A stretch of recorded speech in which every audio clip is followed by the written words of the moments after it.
All right. Let's get started. This week's prologue. Let's see what I have around me. This week's prologue brought to you by Pineapple Coconut Body Armor. Oh, Super drink. That's exactly what it says on the label, and you should trust that. Go out and buy yourself some body armor. And not a It's a super competitor drink. to pencil sharpeners. So there you go. I see that you're all convinced. I'll proceed. Okay. You see around a torchlit room, uh, stone walls, a small chair, and a desk. Behind the desk, Visick is sitting and reading a book. The early morning sun beams through a circular window behind him, illuminating the pages of the book that are filled with text detailing alleged interactions with deities. He hums softly to himself as he skims through the book. And he exhales and he leans back in his chair to stretch, closes the book, tosses it down on the desk. As the book hits the wood of the desk, a small piece of parchment falls out. He flips it over and reveals a sketch of 4 figures posing together and smiling for whoever had drawn it. Gael, Flynn, and Dez boast smiles crafted by accomplishment.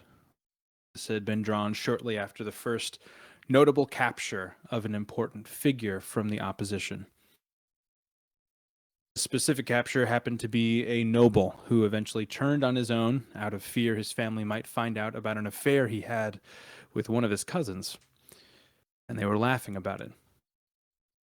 Visick, however, was smiling a much sadder smile in the picture, a smile weighed down by hundreds of soldiers looking to him for answers. Smile too fearful and too paranoid to concede that he might just be running out of those answers. Isaac jerks a drawer open and thrusts the paper inside, shutting it promptly. He drops his head down into his hands. I've tried to keep it all together. There's still so much left to solve. He runs his fingers back through his hair, exhaling sharply, and rises to look out the window. Down in the fields near the mountainside, he sees Gael leading a group of 10 or 12 new troops through a series of combat formations. Not so long ago, that was the size of the whole army. Now there are so few possessing skill, and so many that only possess ignorance. His thoughts are interrupted by the door swinging open and a young soldier entering. She removes her helmet and speaks. Sir, there are 2 men here to join up with the cause. Should I send them in? Isaac looks over to her from his place at the window. Yes, he mutters wearily, regret forming in the creases along his brow.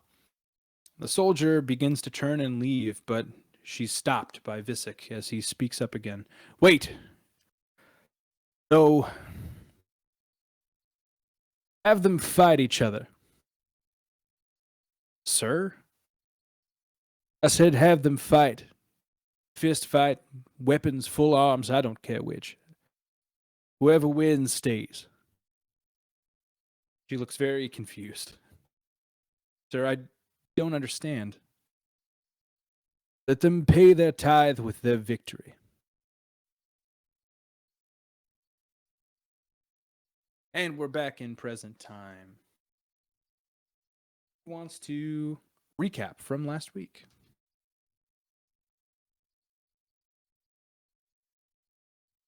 I'll attempt to. All right. So we started out with the prologue was with Teth, correct? It was.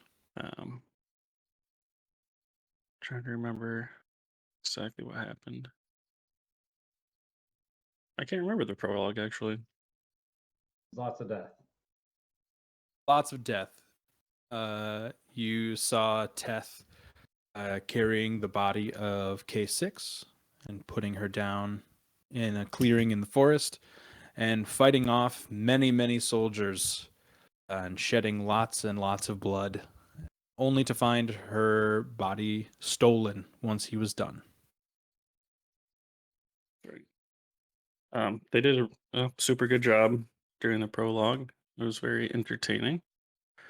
It was a cool glimpse back into K9 or K13's past, and a good glimpse into maybe what he felt in the elevator going down. After that, we caught up with Brackle and where he ended up going. He went back to the compound, or he snuck away back to the compound to meet with Cerberus, actually. He kind of investigated Daunt's room, then met with Cerberus to essentially throw his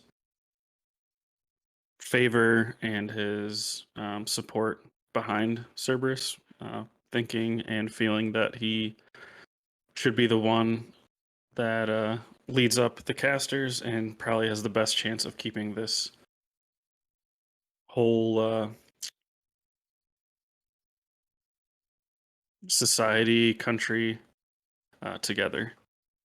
So kind of just went back and forth. Obviously, Cerberus is, not a huge fan of Brackle, and Brackle's not a huge fan of Cerberus.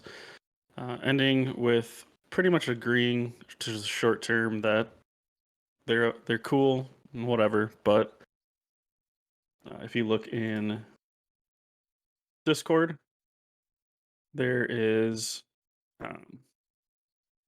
a list, and before Brackle left, he gave him a list of these people, and basically said he knows about the people who aren't supposed to be there, and he has names, and he wants Brackle to either eliminate them, capture them, bring them back, or potentially just send them back to their realm. So that was kind of a little hitch in the plan. From there, it would have been Teth, Urzak, and I think Crowbar was there as well. Ended up searching for Brackle and found him in the compound, and Urzak punched him in the face. I forgot about that. And basically said, don't run away. You have to think about the whole party, not just yourself. Had a little, it's not, I wouldn't even say confrontation, but conversation basically, where Brackle was saying, he wasn't in his right mind. Daunt was basically a father to him, and his superior officer for last 20 years or 15 years, so he wasn't thinking straight.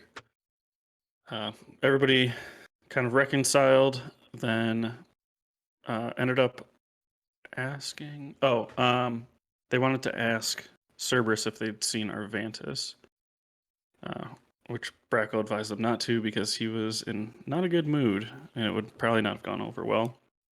But he did send him a message. He said he didn't know or didn't care, basically, is what he said. Unfortunately. Yeah. From there, the three of them plus Elias went, or the four of them plus Elias went back to. They didn't go back anywhere. They ended up going and trying to find Zithlo. Went to his house and kind of found a weird situation where it was too clean. He's a clean person in general, but it was clean past the point of him tidying up. Maybe clean enough that they were hiding something. And what Teth ended up finding was that note that you see in the chat, which says T Chasers said they're going to CASSI, and then scribbled off Z. So we looked around, didn't really find much of anything except for an invisible chest, which contained I don't remember what it contained. I have it written down somewhere. Somebody else wrote it down. 8 Some batteries, power a potion of cells. growth, Yeah. 2 small rods, labeled Okay. tridents, and the corner of a sketch that had a sketch of a cellar and a pedestal. Oh, I was gonna draw that today, and I totally forgot. It's all There you right. go. So that was in the You don't, chest. you don't need it yet. But also, what happened was, as we were looking around, and Brackle cast True Seeing to kind of see if we were being followed, and we, in fact, were being watched. At least there's about 6, 7 people watching the house. We ended up leaving, and 3 of them followed us. So we went back to, I think it's the Button, or the tavern. Selma's. Selma's Tavern. We went back to Selma's Tavern, and they followed us all the way there. Urzak and Crowbar, I think, went outside and motioned them basically to come in and talk. We know you're following us. They ended up being shapeshifters of some kind. We don't know if they were shapeshifters or type of like a doppelganger or something like that. What did you do? But we confronted them, interrogated them, and found out they didn't know much, but they were paid by Love you. what was his name? They were contacted by somebody who meets up in the wilds. Oh, you never Harry. learned his name. Yeah, Harry was the name we were given. Harry. You said Harry. Harry. Name they were given. So we have at least a time where in a general area where they were going to meet up with somebody to take them to see there. So we might follow up with that. We didn't ruin the bar again, but we came close. And I think that's it. I think from there maybe we were heading back to the bunker. What the fuck was the cook's name again? It was Ned. Yeah. What were their Bartholomew? names? No, Ned, the, Bartholomew, and Terry. Yeah. the actual cook in the that Vern. Oh, the portrayed. cook. Mm-hmm. God, what was his name? Pete. Yeah. He loves us and hates us. Probably more hates, but I just remember Pete coming out. I was like, "Oh man, I thought you guys were gonna kill somebody. This is great." yeah, he got like 10 more gold from that exchange, so he's doing good. Yeah, Pete doesn't mind you guys. But I think that was where we ended. Looked in the It chest is, yeah. was the last thing we did. Yes. All right. So before we pick up with the 4 of you, I would like to start with Eric. So instead of going to the compound with the rest of the group, Eric decides to go find Nancy. Helen. Why am I saying Nancy? I just worked with somebody named Nancy today, so I think it's on my mind. He went to go find Helen. He went to go find Helen Mirren and talk to her. Eric, do you want to explain a little bit about what your goals are here as you're doing this today? Oh, okay. Where is she status wise with her store? This hasn't been, time enough to pass, right? At this Pick it up. point, it is only it's a very short amount of time since that happened. Yeah. Like a couple hours, I guess. Yeah. So she's on her way to the carpenter, the woodworker in town, to go meet about pricing on new walls and new insulation and things like that. Mm-hmm. He's the one that had the black mold. She had the black mold, yes. And she was feeling the effects of the black mold. I cured her. Correct. So you can find her. I'll switch you over to the map. So as you left the party. Everybody's kind of in this area still. They went out to the compound, um, and we'll say that Nancy is Nancy. What am I doing? Why do I keep calling her that? Just change Helen. your name to Nancy. I guess at this point, Nancy Mirren. Helen, we'll say that she is still in the area. She's kind of been collecting her things, and she is about to. You can catch her on the way, so she hasn't gone there yet. So you catch her and you say goodbye to the party, and you are now walking up to Helen Mirren in the middle of this retail square right now. Greetings, Helen. Good to see you Ooh, here. hello. You're off in a hurry, aren't you? You appear to be. Well, yes, my store is rife with mold. Isn't that awful? Where are your Yes. neighbors at? You're alone here? I am walking alone. Yes. I suppose if you're not counting all the other people in the square, I am alone. Well, could I offer to walk with you? That would be pleasant. All right. Where are we off to? Going to the woodworkers. Going to see my friend Prue. Awesome.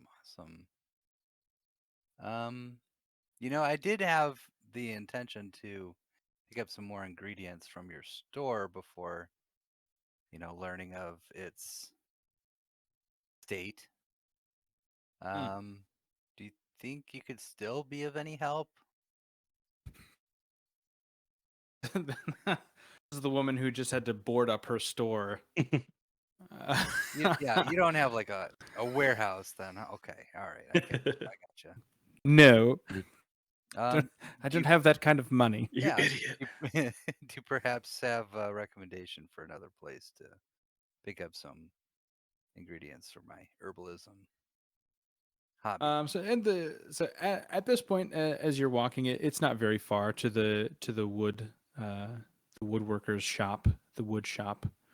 And as you kind of approach, it appears to be closed. Just say, well, drat.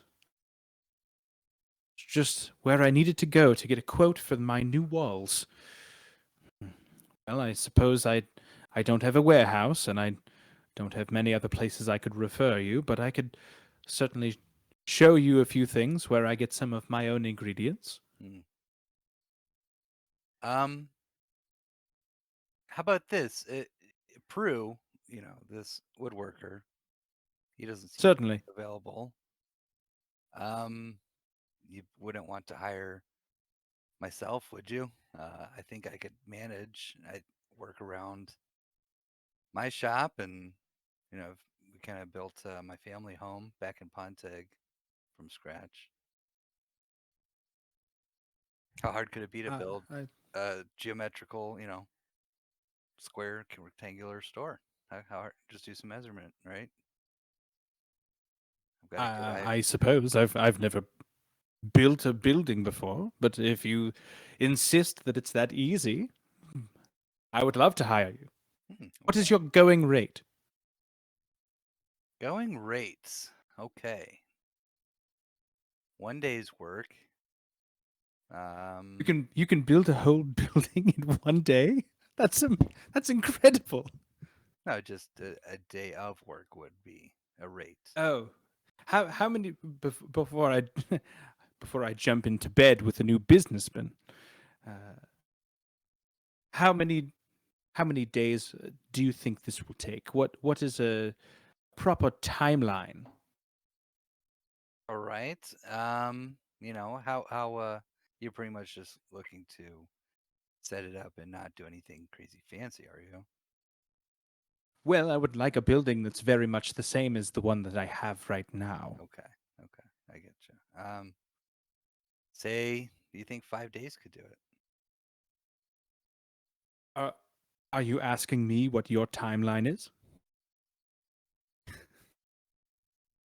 Yeah, if you're saying that you want your, sort of replicated old building back, I think 5 Yes, days. as close as you can get it, of course. Cool, cool. 5 days. 5 days. That's my answer. Forgive me, for appearing to be skeptical, but that seems like it may not be sufficient for a full building. Yeah, yeah. I knew you'd say that. Your nephew's looking to help out with labor.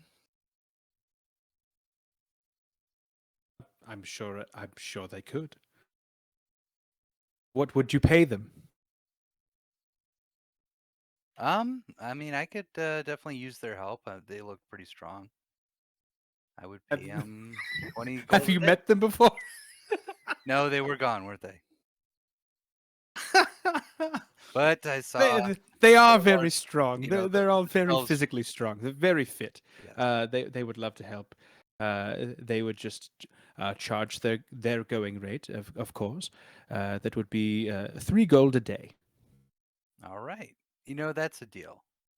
But I knew they were strong just by the shelves being loaded with such heavy items. Yeah, perfect. Um, Would you be able to start today? I think the hardest work actually might be just demolishing their current building. Probably. Might- you need to get a permit Mm-hmm. or anything like that? Designate a construction zone. Yeah, for sure. Have some sawhorses blocking off the road, something like that. Are you familiar with some sort of magic spells that might, you ever heard of something called a thunder wave?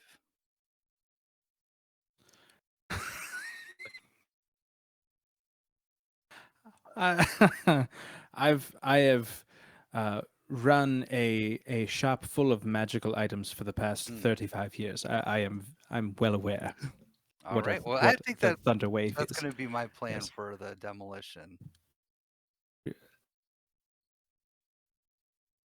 So Okay. so we won't have to rent any wrecking balls or anything. So that'd be nice. Save- What is a wrecking ball? I've never heard of such thing. They're pretty devastating, but Sounds like it. yeah, it was just engineering at its finest. So when you thunder wave my building, what do you suppose will happen to the mold that's in the walls? Yeah, we'll still have to get rid of that. But Yes, I think so.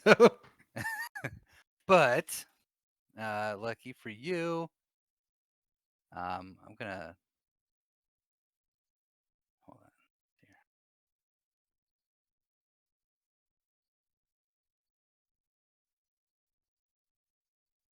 I will. Also, above game, do I have it correct that you've just committed to spending 5 more days in the city? We're never leaving this town. So, oh, dude, this will just be side quest, Eric. So, I'm looking to. I could just do a transport via plants, and then the nephews just glove up and protection, and then just carry shit out too. And I have this random portal set up, just setting it up, and it'll just be it'll just maybe a little hazardous waste, but whatever, it's out in the middle of nowhere.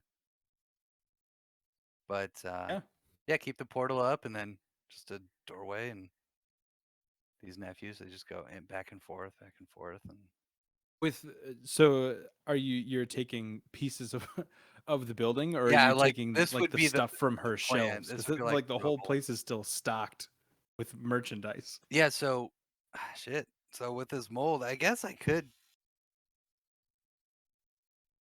get rid of some of the stuff.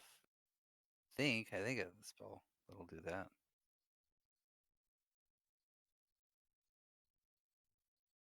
Yes, don't you know any magic that could just remove the mold and not the whole building? Hmm. Fireball. Do I not have it? Oh, okay. Is that all? Okay. No, I guess I didn't really have a plan for that. Shit. Just destroy the building. That's the only plan. Well, anything. How about this? Anything that's food and drink, I can take care of. Shit. I suppose Does anyone? that I depends mean, on the type of mold. Maybe, do you have any does anyone restoration know my spells? list better? Yeah, I do. I mean, maybe. I don't know, but it might just be it's a creature though. I don't know if it'd be flavoring if you could do a Let me look at your spell list real quick. minor or major restoration. There's got to be something that you can do. If you have shatter, that's better for material things than thunderwave. Mm-hmm. Oh, okay. Is shatter Not that it I matters. think I don't know. shatter is an area of effect though. That might also not be good for the building. Mm-hmm. Let's see. Well, first of all, what does mending do? Tear an object, so that doesn't work.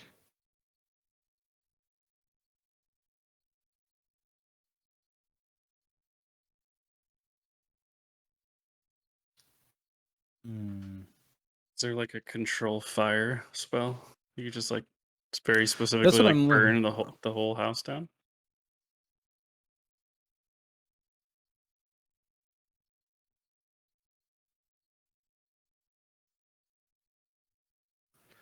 Thaumaturgy doesn't do anything either that you could use. And then if you have create water, you could wash it away. It's true.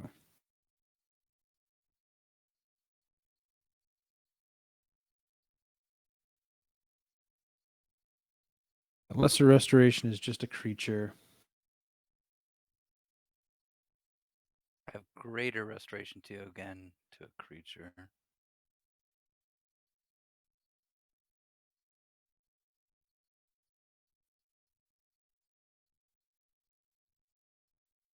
What are you you're druid? Yeah, druid. One level of cleric.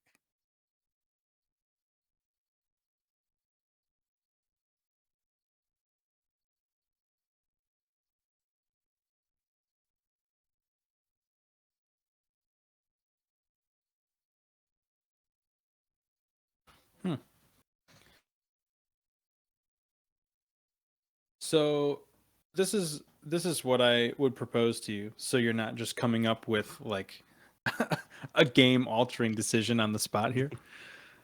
Uh, I would say that if your intention is to take over the work from the woodworker, which I did not expect, and I love that. I think that's such a good thing for Eric to do. I think if you are looking into expanding your use of the herbalism kit, uh, I would say that we could retcon part of this conversation with Helen, and you can just as you're traveling, just study stuff as you go. I'll have you do like nature checks and stuff, and grab things as you go and put it into your bag. Mm-hmm. And we can create an antitoxin together that works against the mold, and you can use that if you want to do it that way, rather than blowing up her house or blowing up her building and rebuilding it, which would definitely take more than 5 days with just 3 workers. Mm-hmm. All right, so you cast Hey, Firestorm first, but and he's then a elf that doesn't need sleep. you control winds to get all the ash out of there. and then you just have to build the house. Right. It's as simple as that. That's it. You can cast haste on all of them. Well, yeah. So I'll give you those options. You can certainly destroy the house and then go through the portal and leave her with nothing, uh, and come back every couple weeks and count that as one of your 5 days. Or 5 days spread what? it over. Yeah. No, we're obviously just gonna go with trying to create the antitoxin to Okay. cure the mold. Cool. Have her. So yeah, anytime you go to a new environment, just remind me and say that you want to look around or Mhm. whatever. So Okay. I would also recommend. Hold on 1 second, Sorry. guys. I dropped my phone and it otherwise that will pop and you see it. It's not your fault. That is my fault. They're doing married stuff. I was thinking about it and I was like, man, wonder if I could just like lay on hands, just remove poison disease just for the whole house. Mm-hmm. I was thinking like I a had lot. a spell like that, but I realized that all I'm thinking about is purify food and Mhm. drink, which is no, that's not what I was. It's not purify house. I was incorrect. Nobody eats black mold, Eric. Maybe do like the hallowed spell, and black mold's evil, and it can't be there anymore, or something like that. Yeah, You know, have that's to- an interesting idea. I feel I would You'd have definitely to- allow that. You would have to That's do that's a combination. cool way. Yeah, you'd have to do like a ceremony mixed with some type of poison removal or something, or hollowed. Something weird. I love that Mhm. type of stuff though. Mixing spells. Like the that half and half dome that Jerry and Ragnar made in the other campaign. Mm-hmm. That stuff's great. Yeah, I liked that. Cool. We'll figure that out, Eric. Yeah. So So the rest of the conversation, I'm just gonna recommend to Helen, if she can avoid the store and keep the boys out, and I'll get back to her with a solution, of way of curing and killing the mold. she will thank you very much for your intention to help.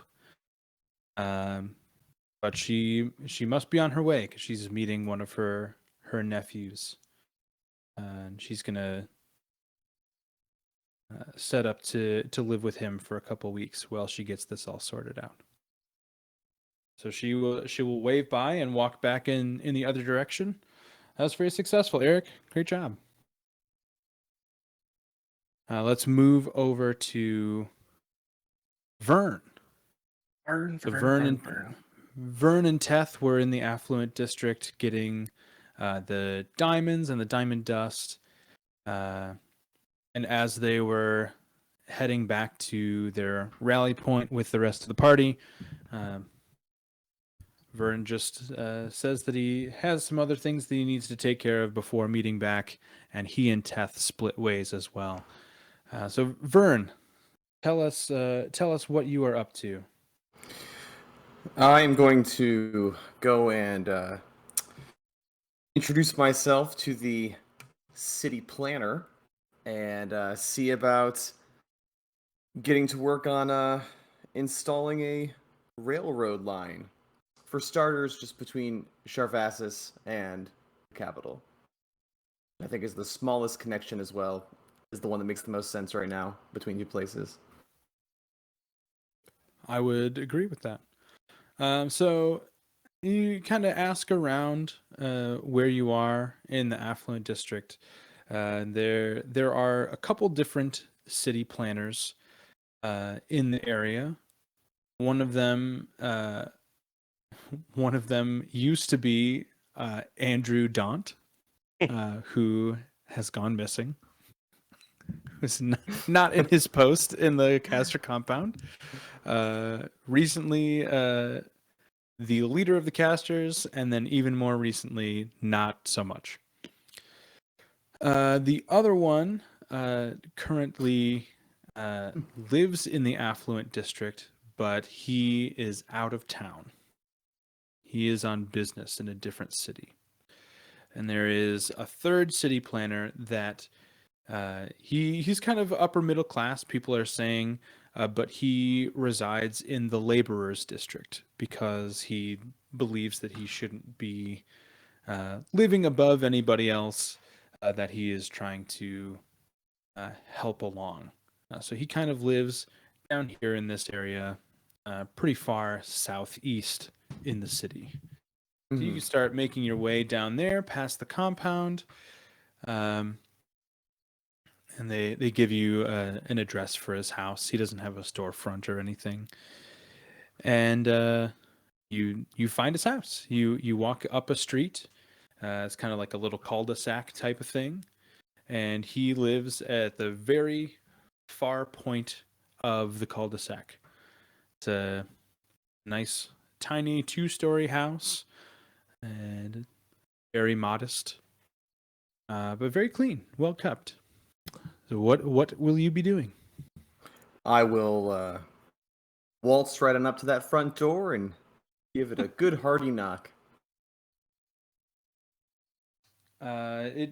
So there's no response from inside right away, but you have maybe a minute, 2 minutes of a wait, and then you can kind of hear like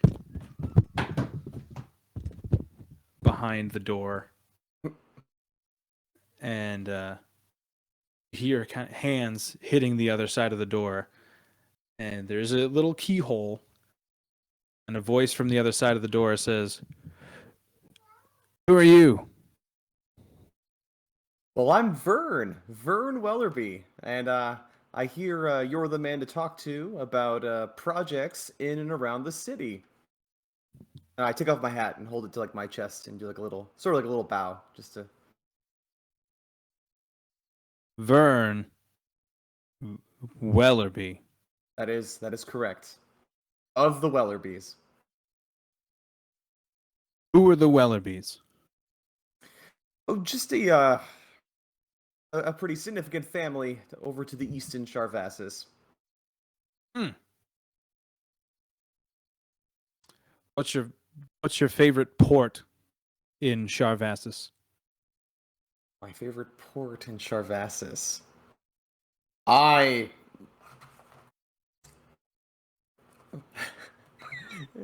you gonna have me name a port in your world just like I named that restaurant?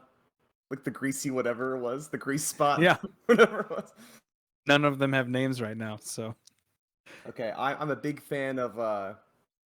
This might surprise you given how I'm dressed, but I feel, most down to earth when I'm in the drowned rat port of Charvassus. What appeals to you about the drowned rat? Or sorry, as a a Charvassian myself, you should know that you just call it the rat. What's your favorite part of? Why do you like the rat so much? Well, coming from my social circles, I just get so exhausted with how artificial these families are, and they're so pompous, and just to see how real people live, getting their hands dirty, pushing big heavy crates with their muscly sinewy bodies. Make a persuasion check. All right.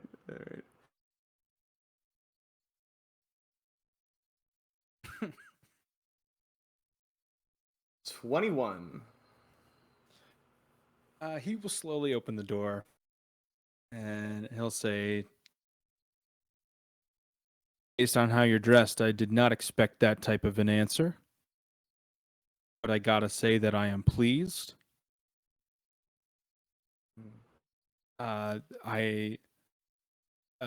Honestly, you had me at sinewy bodies. My partner and I love the rat for that very reason."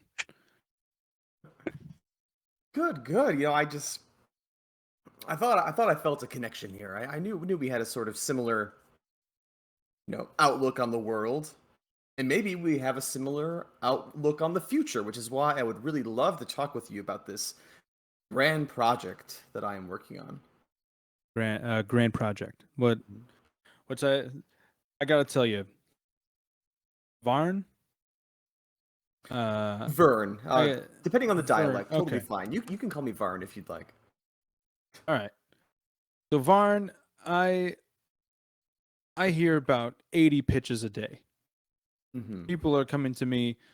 This is why I didn't open my door. Oh, I understand. People come to me with grand projects out the asshole every day. And you know how many of them I give the go ahead to? Guessing not very many. Not very many, Varn. At least 90% of them turned away sight unseen. So I don't open the door, you see. Sometimes I don't even look through the keyhole. I can tell just by their voices, Varn, that they're not people I want to work with. You being from Sharvasis, you knowing the rat, you knowing the sinewy bodies, I feel for that, and that's why I opened the door, Vern, you see. Varn, sorry. My apologies. Well, I really appreciate you giving me the time, and I think you are personally going to really like my plan for a transcontinental railroad, and I do a little jazz hand.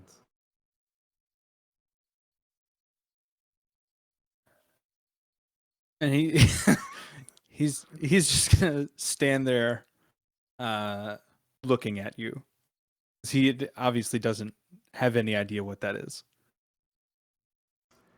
Let me demonstrate. I'm going to Yeah, please demonstrate. I'm about to go back inside of my house if you don't tell me what that is. I'm going to use minor illusion, and Okay. I'm going to create a little railroad, and I'll be like Sharvasis, the capital, and I'll create a little miniature version of my dragon-shaped train. That's gonna and just kind of go like this in a little ring. It moves goods and people faster. Where do the horses go? Well, that's the amazing thing. You don't need horses. We can use those resources elsewhere. We power this through the arcane, and I'll make a little like electric thing.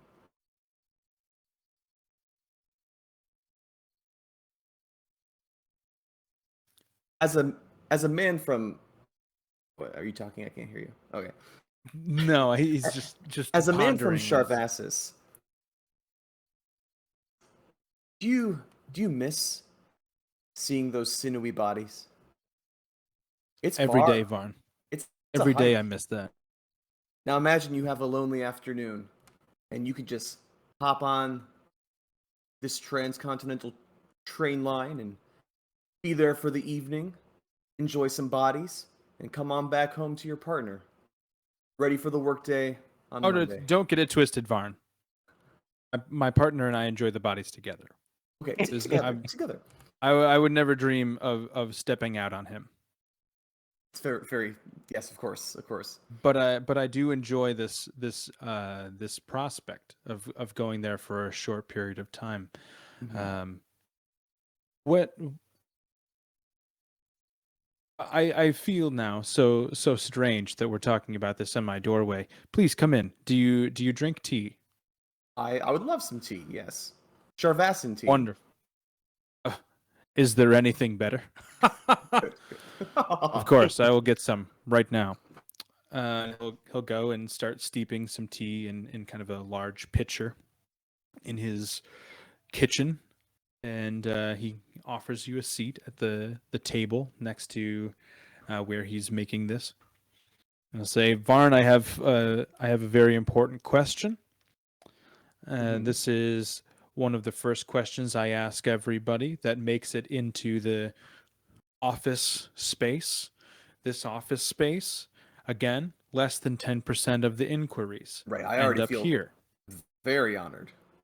You should feel very, very special. I'm a very busy man. The other city planners in the capital, unreliable. I don't even know where any of them are. Honestly, I don't even know one of their names. Honestly, I didn't Varn, even worry about meeting with them because you were the guy I wanted to see. that makes me feel very good. It makes me feel good about our partnership. Varn, what is your first step? What are your plans? Because Well, this doesn't happen without you. right. It needs the vision. It needs all of that. So first step, we'll need to find look at some maps and such, and it'll be a pretty sizable terminal because I really want to make this available to the masses. I don't want this just be another thing for the elite to enjoy. I want everybody to take part in this brilliant new invention. So I'm thinking probably on the somewhere on the outskirts of town. We got to find a place to sort of set up shop, and then once we have that figured out, I have obviously a business, numerous businesses in Charvassus, and I'll send my guys equally sinewy here to start laying the foundation and getting the track laid. And then this is just step one. Once we connect these two cities, we see how successful it works, travel booms, tourism booms, then we'll start branching out to other corners of the continent. Talk numbers to me, Varn. What do you think this costs? The startup costs, first year costs, costs into the future. It's going to be a little expensive up front, but luckily for us, I come from an incredible amount of wealth, which I'm not terribly attached to. And it's just sitting in vaults in Charvassus. So I'm obviously going to be putting a lot of money of my own toward this project. But whatever investments I would need from people, say, in either city that would also benefit from this project, I think they're going to see a return on investment very quickly. I have a name for you, Varn, and maybe you'll like it, maybe you won't. This is one of the people. Secretly, I believe he may be very similar to you. He comes from money, doesn't really enjoy that he comes from money, but he has a family business, and he was forced into it. Frankly, he's one of the swingers that my partner and I convene with.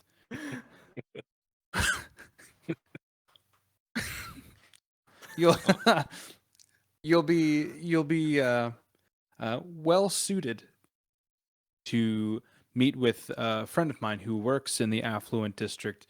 If there's anybody that could match your investment and might be interested in doing so, you should go talk to a Benjamin Walloworth. Wellerby and Walloworth. I just feel like that's. Wait a second. Is this? Hang on. Is this the guy that? Yeah. Okay. Oh, I'm actually very familiar with Benjamin. I would Just say actually. sometime within the next few weeks or the first few months of your idea, your plan, we can talk back and forth as well. But I would stop in and see him, and kind of talk him through the points of your idea. He may be very interested. Okay. Good. I mean, if he's not too busy with his political campaign. Is he getting involved finally? That's good for him. I He's been know. talking about that for years. Yes, this is so good for him, to branch out and do something new. But thank you. I will definitely be in touch with him about that investment. Could we maybe consider at least finding a good spot for the station here, and maybe get that sort of fenced off a bit so no one else starts to develop there? Arn, I'm going to be real honest with you. Nobody wants to branch out here in the labor district. I think this is probably a good place for you to start looking at a plot of land. It's a good place for you to be housed if you want this to be accessible to everyone. The second someone below the poverty line walks through the affluent district, some of those caster scouts just grab them right up. And as much as I hate that, I can't deny the reality of that disparity. I think you'd be well suited to put it right here in the laborers district, southeast of the Wonderful. city. Yes, yes, excellent, excellent. I couldn't agree more. Just walking in, it just, it made me feel like I was back in the rat again. It was good. What is that smell there? It's a lot of things, and I think that's part of the mystery of Charvassus. Yeah. I also assume many things go into making the scent of the rat. I miss it myself. It's been years since I've been. Maybe Anthony and I will take a trip. Yes, yeah. Get a nice big lungful. Take with you. Vern also makes a note in his little pad of paper for another business venture for scent of rat. Bottle it up and ship it. Scent of the rat. Perfect. And he will he will start putting away the pitcher. He has now forgotten that he offered you tea. Okay. So it's just like with the water in it. He's going to put it back up into a cupboard. And he'll say, Varn, I have another meeting here in just a few moments. You actually caught me at a very good time. I had a little bit of downtime. I was envisioning Andrew at the rat. Anthony, not Andrew. Forgot my partner's name already. I won't tell Anthony. Your secret's safe with me. Happens a lot. Thank you so much. Oh, Andrew, I haven't thought about him in years. Oh, Andrew. I was envisioning Anthony working at the rat. That's what I do in my downtime. But I do have a very important appointment here in the next few minutes. So if you would excuse me. And then he reaches into a drawer in his kitchen, and he brings out a little, kind of like a copper-colored medallion. And it just has Capital City engraved in one of them, on one of the sides, and on the other side it has city planning and his name, which he has not given you yet, but he will hand you this medallion, and it'll say, Vern, if you're going to operate as a business owner in the capital city, you're going to need a sponsor of some sort before you even get your foot in the door anywhere. Please allow me to fill that role for you. Anybody gives you any problems, just tell them that Morag will, they'll have to answer to Morag. I forgot that I didn't show you this guy. am very flattered. Thank you very much, Morag. I will certainly not disappoint you or the city. I look forward to working with you. Varn is a very clever name. Indeed, it is. What did you say? You cut out for just a second. Oh, I just said indeed it is. I'm going to keep going with the whole mispronunciation thing. I mean, because Vern doesn't care about titles or names or anything. He just wants to have a good time and have everyone get along, and he's fine with it. Great. So he kind of like ushers you out of his house, and as you are walking out the door, there's another cloaked figure walking by, and you don't quite get their face, but it's a long, kind of navy blue and rust colored cloak, mostly navy blue with like a dark orange stripe down the center of it that goes all the way down the back. And you notice in particular very thick, like fingerless riding gloves that this person has on. but they kind of brush past you and kind of bump your shoulder a little bit going through the door. And they just walk in without speaking to Morag at all. But he kind of sees you off and says, "Well met, Varn. Until next time, think of the rat." Good, good. Okay, Vern will he will leave. I considered eavesdropping, but that's not what Vern would do. So he's going to do a little bell kick as he descends the stairs and proceed back to his friends. Yeah. So Teth went back to the compound. At this point, they are on their way out of Selma's tavern. So Eric and Vern, you have completed your main errands, among other things that you wanted to have completed, and you are both now walking up to Selma's as the other four are exiting.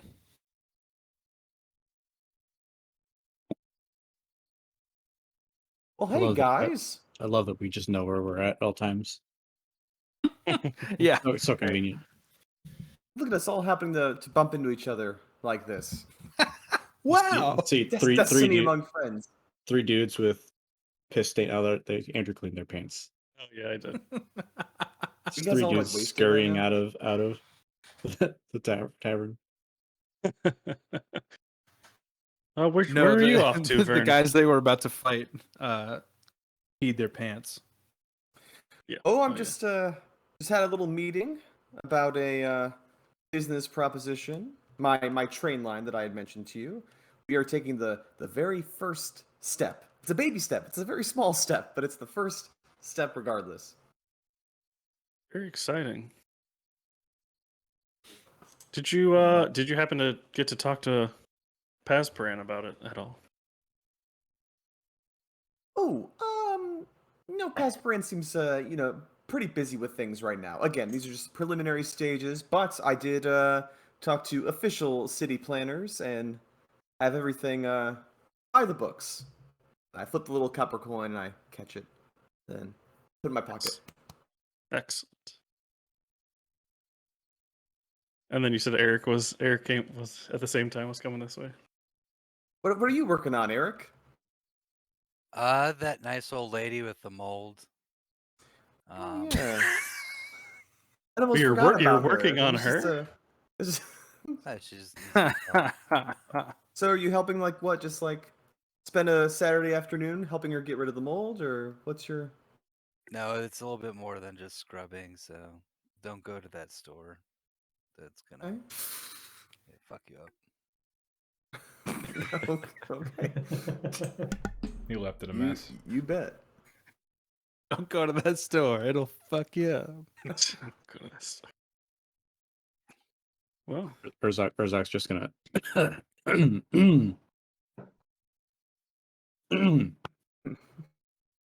Might have to drink a potion later. Feeling a little hoarse. you look What more were like a you, dragon. what were you all Yeah. up to in there? Get nothing like a horse. We You guys look uh, terrible. might have picked up a tail. Hmm. Had We to should. cut off the tail. Ooh. We're still Hey, after the still- head. Okay. Ooh, metaphors. I like it. I like it. Is that what we're off to now, gang? To take out the head? Well, allegedly, their base is somewhere in the wilds, so not anytime soon. Okay. Okay. And they're supposed to meet in 5 days, so figure we'll be long gone by then. 5 days. Same amount of time to, build a house, right? 5 days. I feel like it That's takes what a I long always to build a say. house. Yep. As the About old house saying building goes. time? Yeah. Everyone's coming to the same conclusions. So, Eric learns nothing from that experience. Should we perhaps convene somewhere in maybe speak a little more freely somewhere not in the middle Yes. of this market. The bunker, maybe? Yes. I what I would agree. say. We have to get these. I think I don't. I still have like a thing of a cold eggs Benedict now for what's her name Oh, that we're yeah. gonna bring back. Mhm. Oh, Bring it yeah. like Yeah. that. Tomorrow will. Okay. Can one of you warm this up? Do you have any Yeah. special abilities that can warm things? I can preserve it. I can make it gold. Oh, maybe not quite the direction we want to go. We'll figure it out as we're walking. We can It will start stop walking it from walking spoiling. along. It would. It would. Maybe we should have done that a while ago. Sometimes we don't think far enough ahead, but Hmm. we're getting better. Well, let's walk fast then.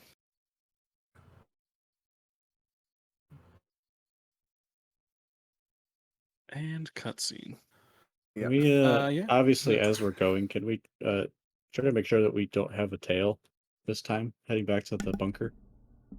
Yeah. Make a perception check. A couple of you can make that, or one I one have at tr- advantage. I have true sight probably for a little bit. It went for an hour, so I don't know. Maybe I have like 10 minutes, 20 minutes left. Yeah, you'd have a couple minutes left.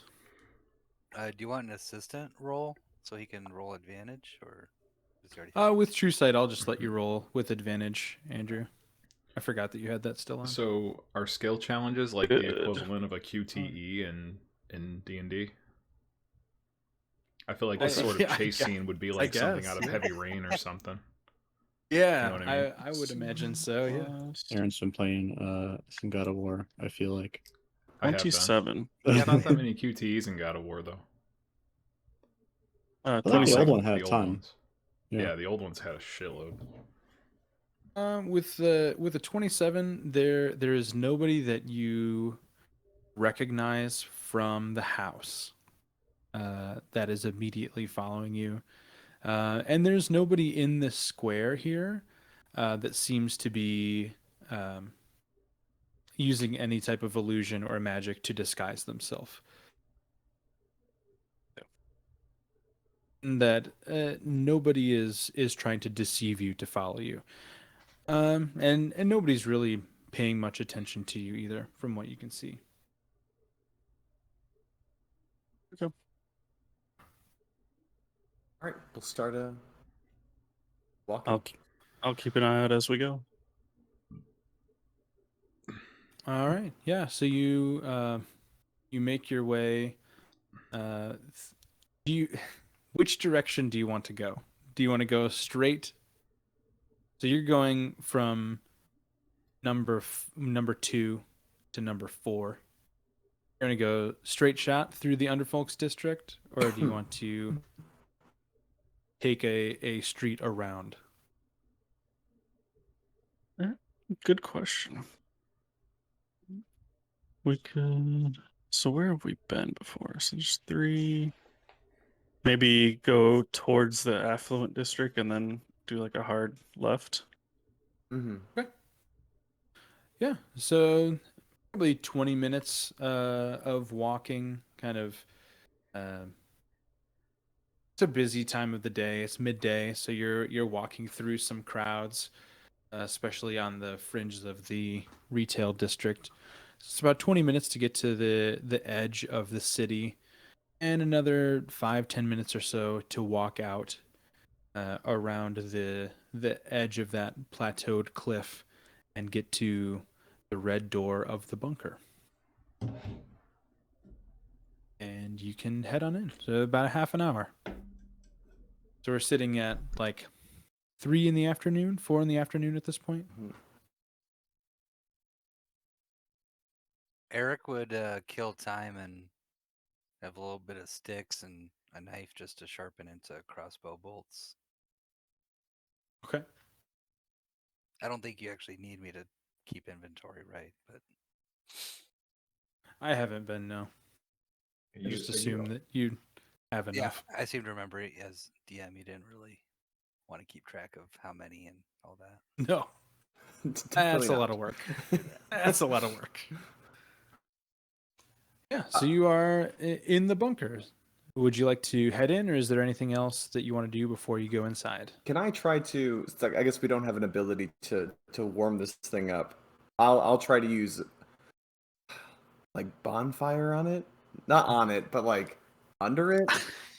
Okay. Let me see if I can.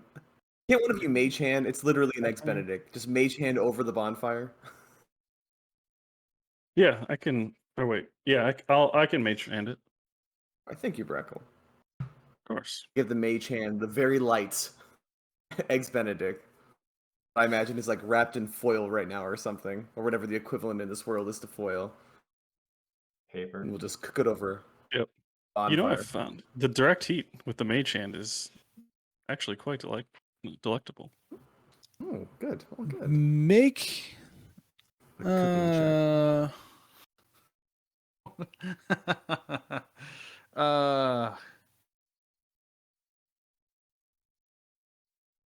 Make a survival check. Oh, I was hoping you weren't gonna say that. I have a +0 on survival. All right, here's hoping. 12. 12 is not that bad. Yeah, with a 12, it comes out like lukewarm. You definitely can tell that it's not fresh. It's many hours old at this point. But you know, it's heated enough to be Perfect. presentable. Thank you, Breckle. This is. Oh, it's just smelling it again. It's making me hungry for more. You're sure it's done? Sure that's enough? Yeah. Yeah. Oh yeah. Oh yeah. Okay. It feels right to me. All right. So we walk in. I'll give it to. I'm so bad at her name because it's like Maruel. Maruel. Maru What is will, it? yeah. Maruel. Maruel. Maruel. I'm gonna write that down. Maru.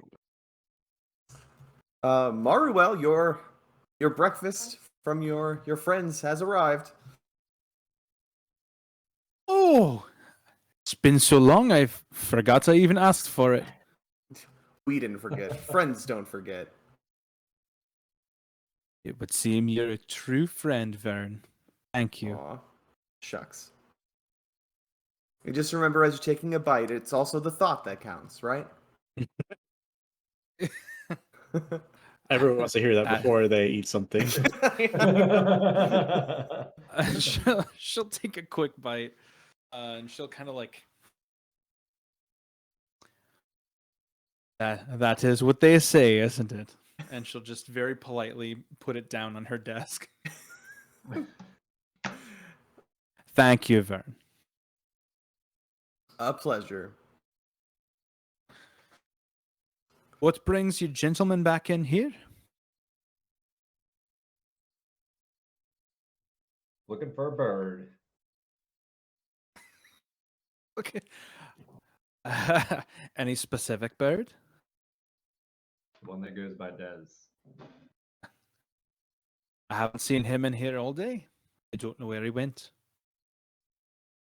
Great. Great. Everybody's leaving. Disappearing.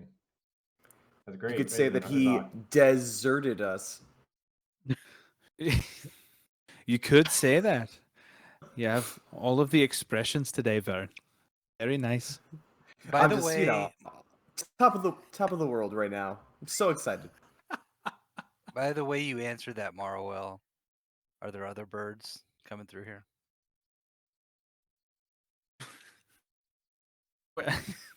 Well, As if no. to clarify. Okay. All right. Not, What's his face has a not. bird? Uh, Who else has a bird? Gael has a bird. I Gael. think. Yeah, Gael has a bird. Gael does have a bird. She has also not seen that bird. Alara. She has not seen that bird. I can't remember. Is Alara like a falcon, like he has on a glove, or is it? She is. She's a hawk. Okay. She's a very large hawk. So he doesn't she doesn't sit on his arm very often. Yeah.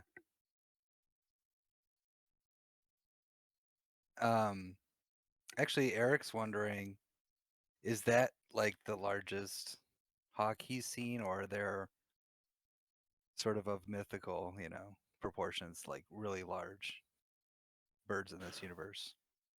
Make a history check. Okay.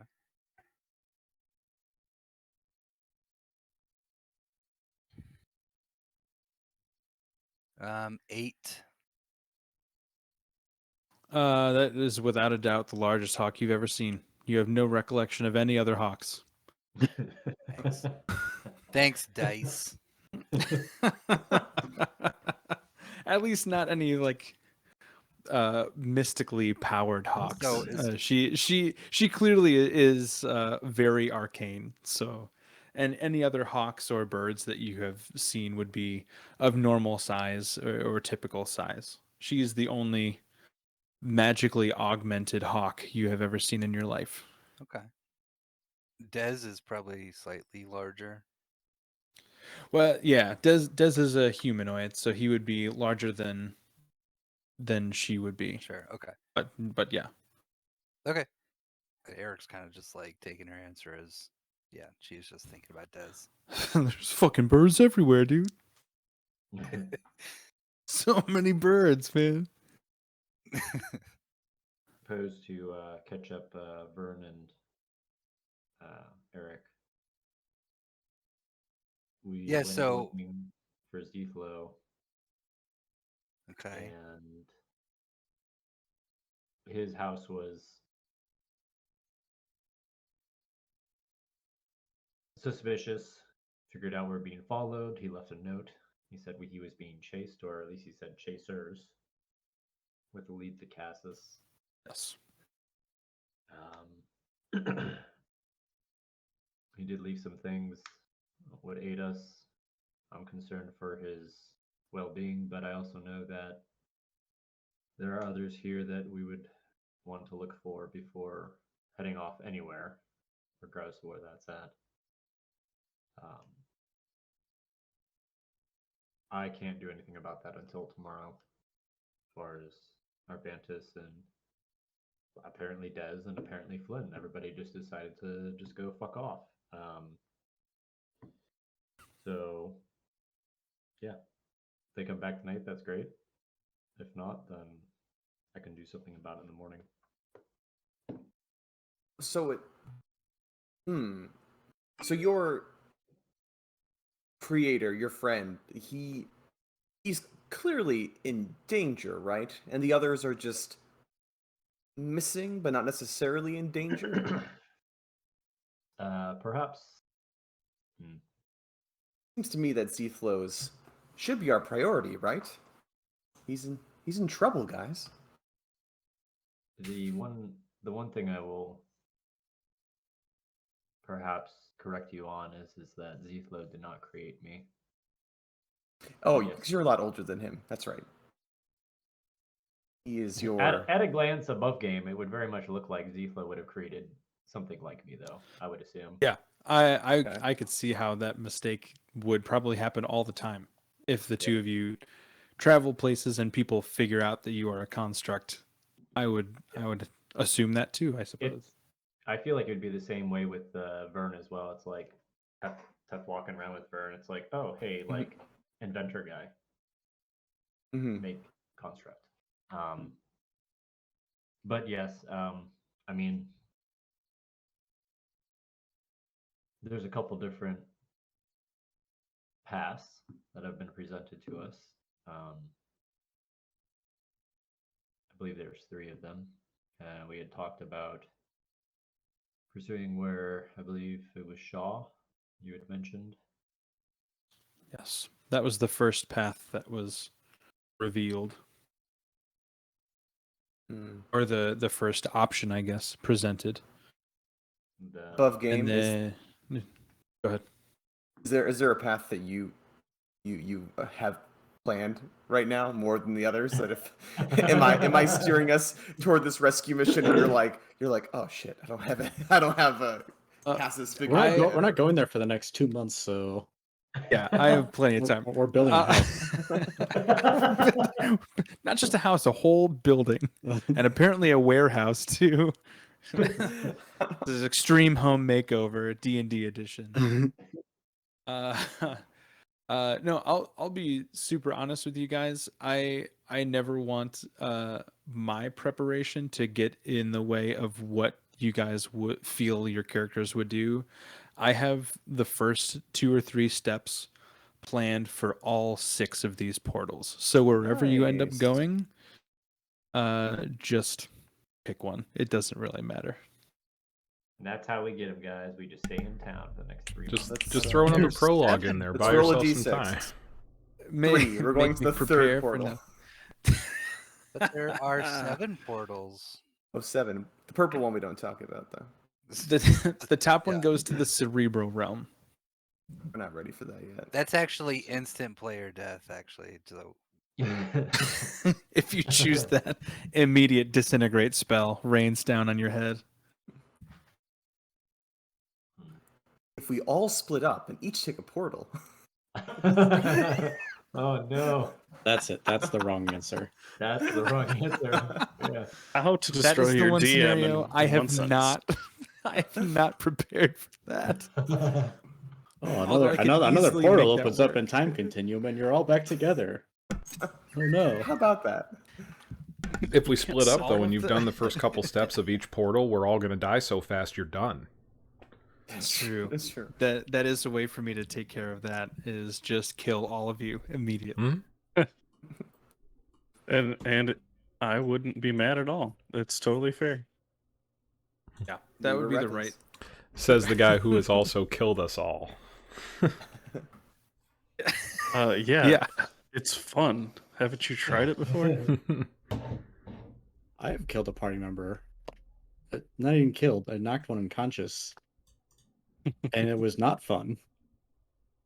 You It was literally the punched fir- me in the face. It was literally the first thing I said was, "Oh, I hate killing you guys." I only knocked my wife unconscious, apparently. Yeah, it's not fun. So anyway, So if we were to vote in game, I say we should try to rescue Zethlo first.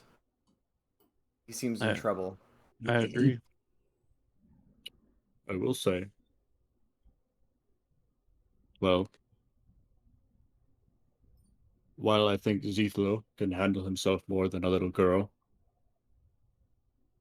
and that perhaps Well. she may be in more immediate danger, I don't feel optimistic about finding her. I was more so looking for information that could help us. Feel So- less confident about a confrontation with him as well.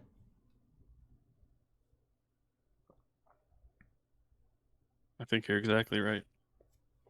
We need information. Okay, well, like you are all the went to a portal. He's already chosen. He picked the wrong one. He picked Yeah, the we purple know. one. He's in the cerebral realm now, guys. Hope he intelligence checks well enough. Well, you guys have more experience with all these matters, so I'll defer to you and just. Nonsense. I don't think your opinion is any diminished for any reason. I think you are valid. And I appreciate you. your concerns. Thank you, Urzak. Burns' eyes glisten a little bit. Burn just wants, with the Burn tears just of wants acceptance. affirmations. Yeah, he needs it. He needs it. Um, I don't know, Seth. So- What do you're closest with this man? What do you think? I mean, he is crafty, but you got to figure one person. Doesn't matter how strong you are, if you're being chased by a group of people or just one person in many. Also, it. I guess it was my perception of the situation that maybe they weren't necessarily looking for Zethlo, seeing as they had people waiting for us after he left. It seems that maybe they were looking for us. And if that's the case, then seeking your friend out might put him in more danger than if we did not. Talk amongst yourselves real quick. I gotta go get Archer. Hold on one second. Sorry, guys. Yep. It's also a Yeah. good statement. I had thought about that too. Who in our party has sending?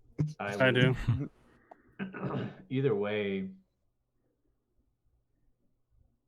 Zethlo was either tied to me or tied to the group. So they're either looking for me or looking for Where's us cumulatively. I don't know. I'm gonna read that note again. not showing up on mine, but I have sending. Well, I he saw it when also I said logged that in. he also said that they're going to Cassius, Yeah, which doesn't mean that he is. he's there. So I guess we would be going after that whoever was chasing him. So I guess that aligns with Brackle's quest to get rid of these people. Oh, we haven't even talked about that. Do we want to get rid of them? I mean, I'll be in a very hot spot, but I can delay for a little while. Well, I mean, But correct me if I'm wrong, but it was heavily led with get rid of them or send them back home, right? yeah, of course.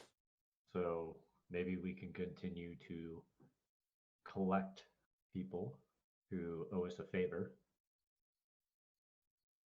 and then have Michael Barlow's voice 833 NPCs. I will say this. If we collect them and deliver them to Cerberus, the casters, in no uncertain terms did he say that he would do anything to hold them. I am highly suspicious that he will torture them for questions and then kill them. I don't like that plan then. Collect them and don't deliver them. I mean, he was already in cahoots with Luna, Solia, and Dez. Which set me back when he told me that. But he didn't know I was in the room when all of that happened. So he could be under the assumption that I'm not fully aware of that.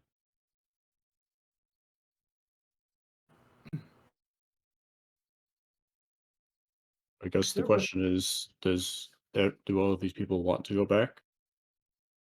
And if they want to go back, we should help them. But what do we do when they don't? When the questions get a little harder. Like I I said, I can stall a little while, but then I will have to make a choice. don't really care about the casters or their agenda.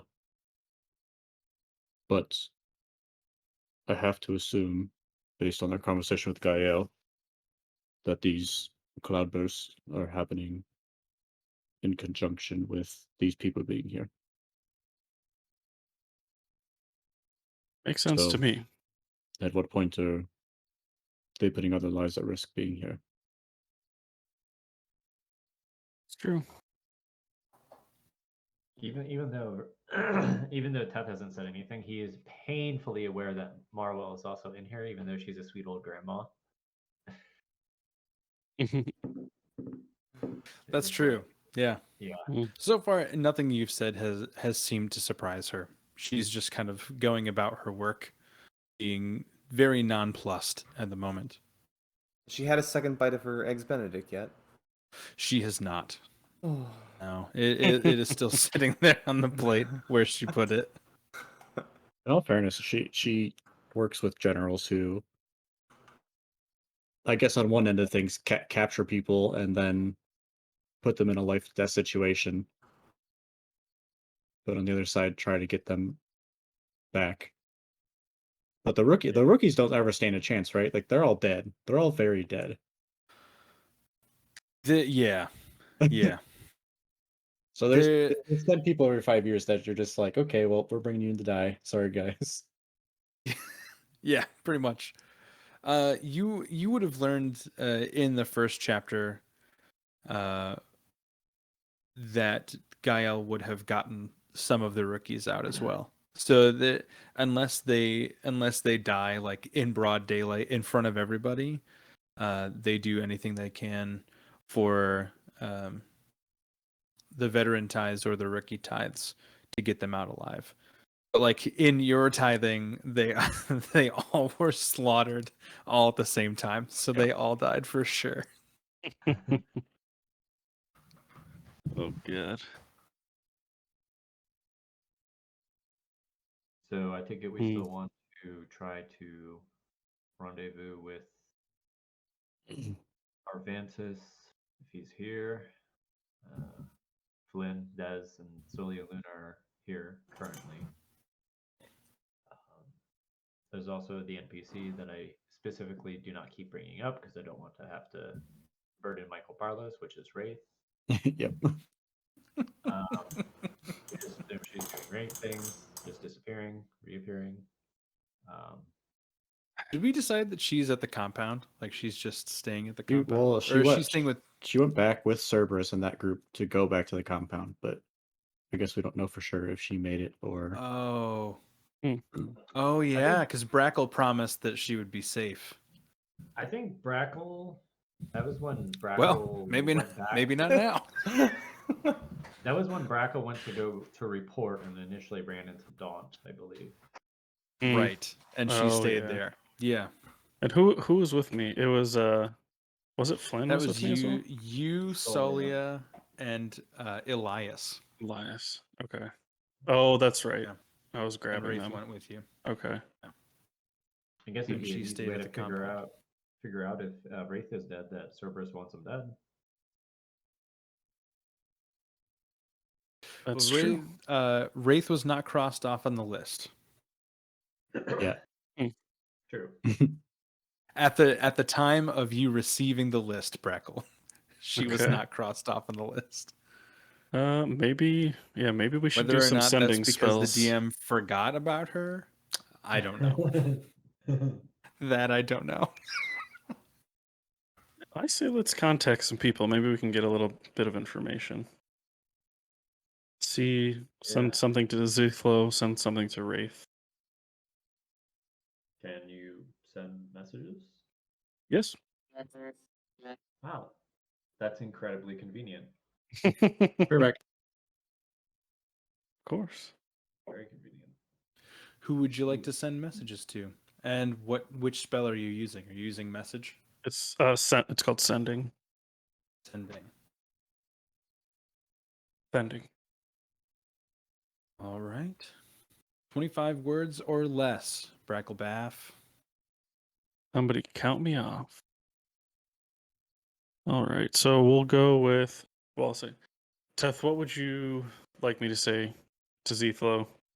One, to make me known to him and as a trusted person he can talk to, and two, what should I ask?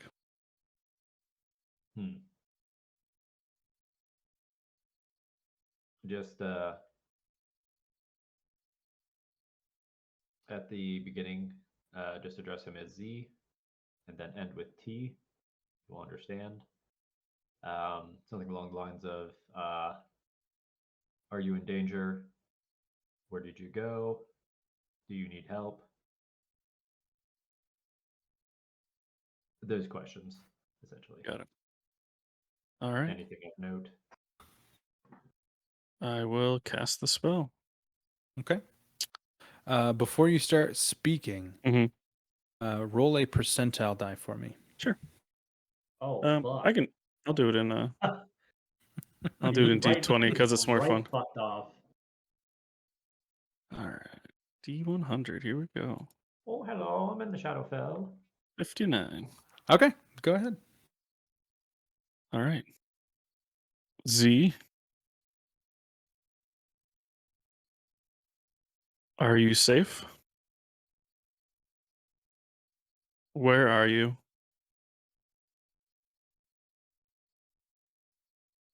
Do you need help? You need help. We saw your note.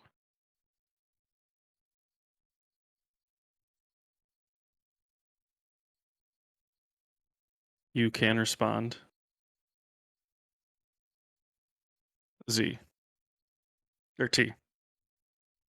Perfect. Yep. That's it. That's good. That's good.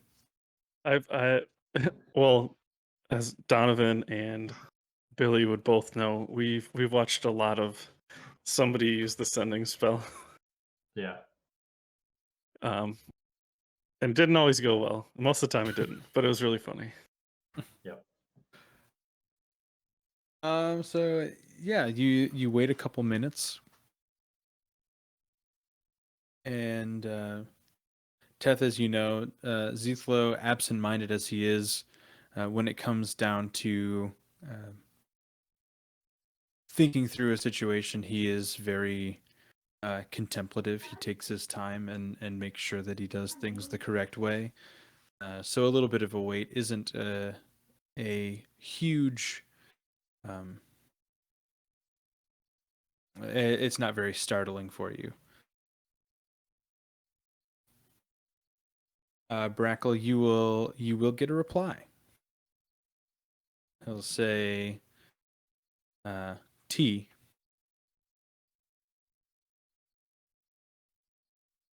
I cannot be certain of my safety, but I am alive. Not sure where, but likely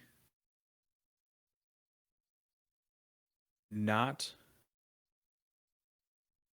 anywhere material. Z. Whoa. Shit. Yep. Obviously, I relay that in real time as I'm hearing that. So, first thought comes across my mind was cerebral plane. I have to assume they know how to travel within that as well. And it'd make chasing a lot easier.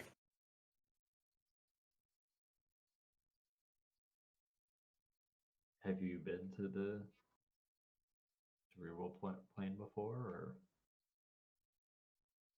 So, myself, as well as Crowbar here, and Eric, and Urzak, have all made multiple trips into the cerebral plane.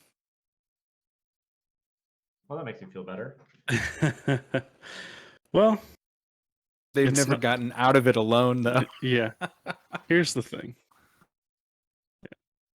We've always had a guide, or we've been,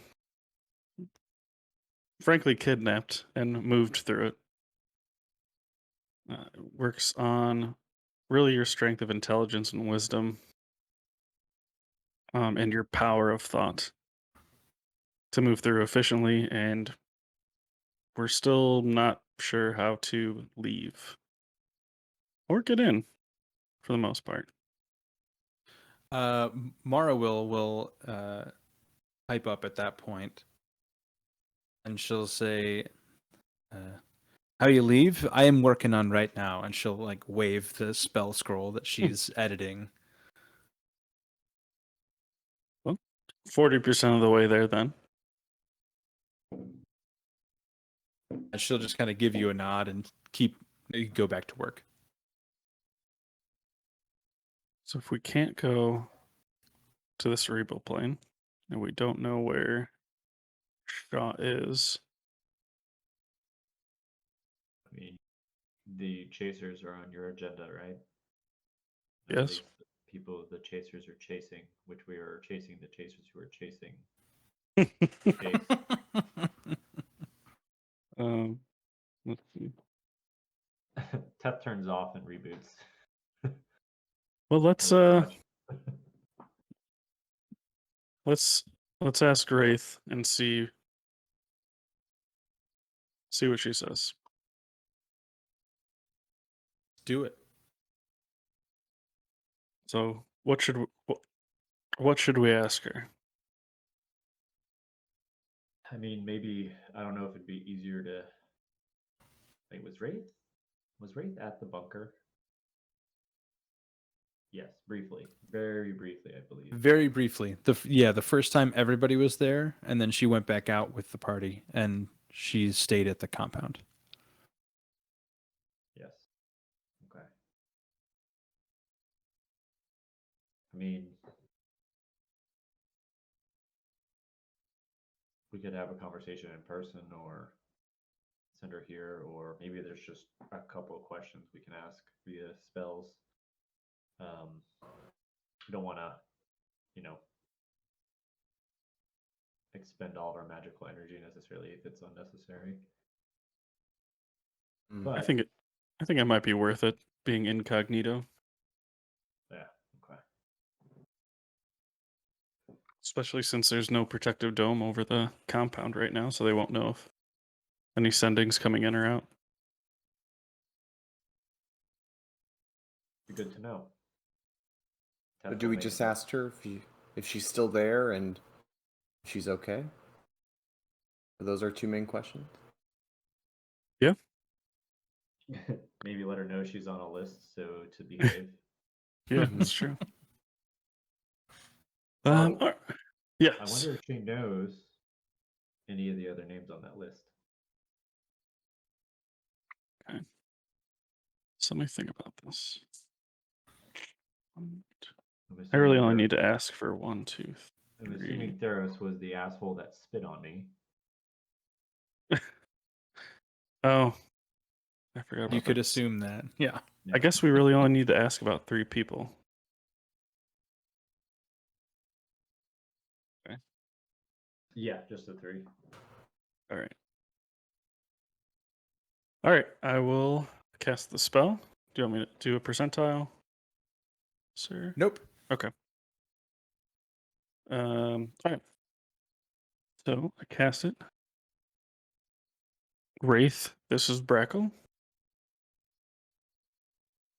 Are you okay? Do you feel in danger?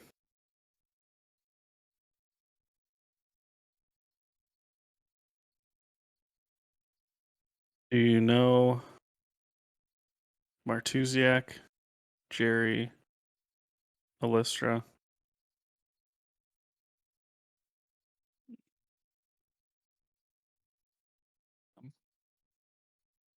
Please respond.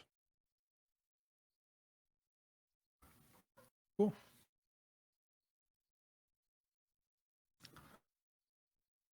Yeah, you get a response right away from her. She will say, "Wow, that's so weird. Your voice is in my head." I'm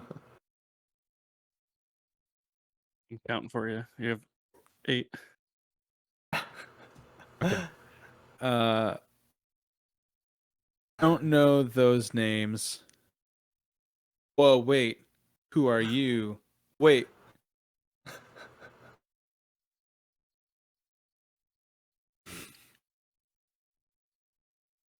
Is that it? Okay. She's fine. Oh, wait. Did she sound like she was talking to me when she said, "Oh, wait, who are you?" Or did she sound like somebody came in and she was like, "Oh, wait, who are you?"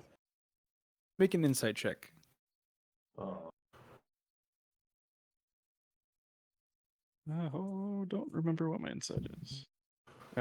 10. You can't be sure. It did seem to carry a much different tone than the first part of the message. Okay. So I was repeating that. I guess I'm not totally sure if she was asking who I was or if she was asking about somebody in the room. Should we go find her?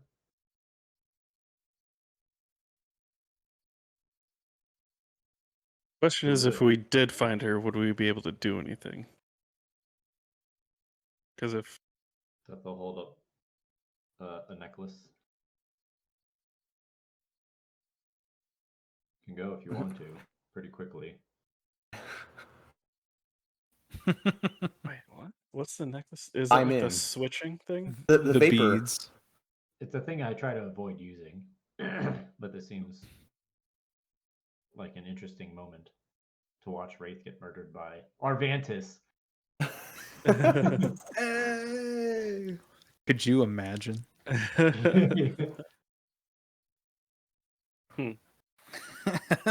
I'm back and I'm murdering. I'm not 100% sure. I don't know. I don't know if she was in trouble or just saying, "Oh wait, who are you?"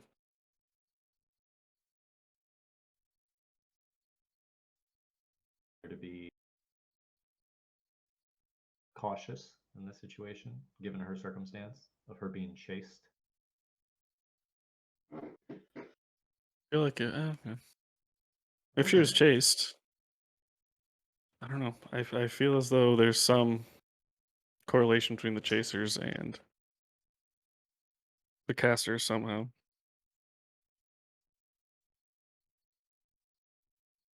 What do you think, team? Should we go save Wraith and make Michael Barlows continue to voice act Wraith? I'm Do in. do we know where she was at? She didn't say, unfortunately. Can we ask her? I can, yeah, that's fine. I think it's important we find out. All right, I'll send another sending. Oh no, Blow I'm your being spell murdered. slots. It's fine. Wraith, are you okay? Okay, 4. And where are you? Where are you? Wraith, I love you. Please be specific.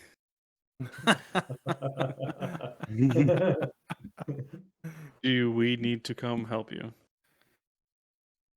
That's good. Much love, Brackle. And that's when a giant Draco Lich ascends from the caster compound. Ollie version 2. Mm. You do get a response. Again, it's right away.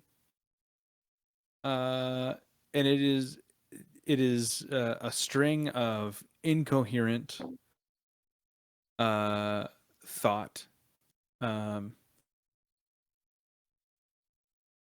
Words that you think could be maybe a different language, but you aren't really sure. They don't sound like they're fully formed either way. It just sounds like a garbled mess. Mumbles and a couple coughs here and there.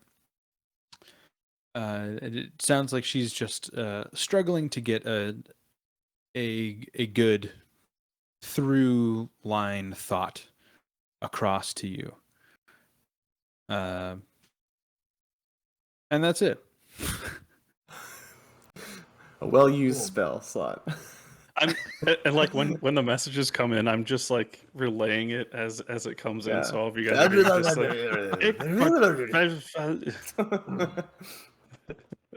Can you us understand what he's half trying to say? He sounds fine, guys. I have universal speech, but unfortunately it works the other way where they can understand what I'm saying, Right. but Mm. I can't understand what they're even if it was a language I didn't understand. But yeah, Did any of you understand that? No, I don't think so. Make a your choice between insight and investigation. I'll give you a choice between the two. Crackle. Oh, me. They're both 3, so. Insight, investigate. Yeah, I don't have anything else with that.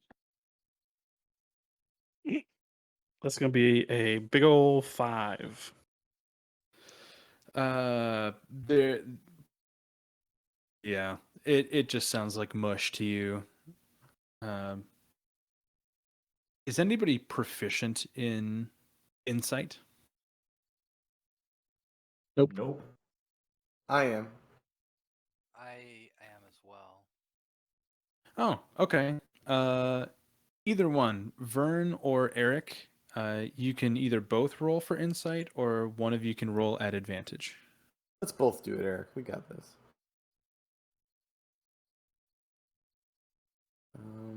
Ooh, 24. Mamacita. Oh. Hey, I rolled 27. Holy shit. Oh. hey. Those are some thick rolls. So as you're hearing Eric repeat Eric, as you're hearing Brackle repeat this back, it's just like he's phonetically repeating it back to you.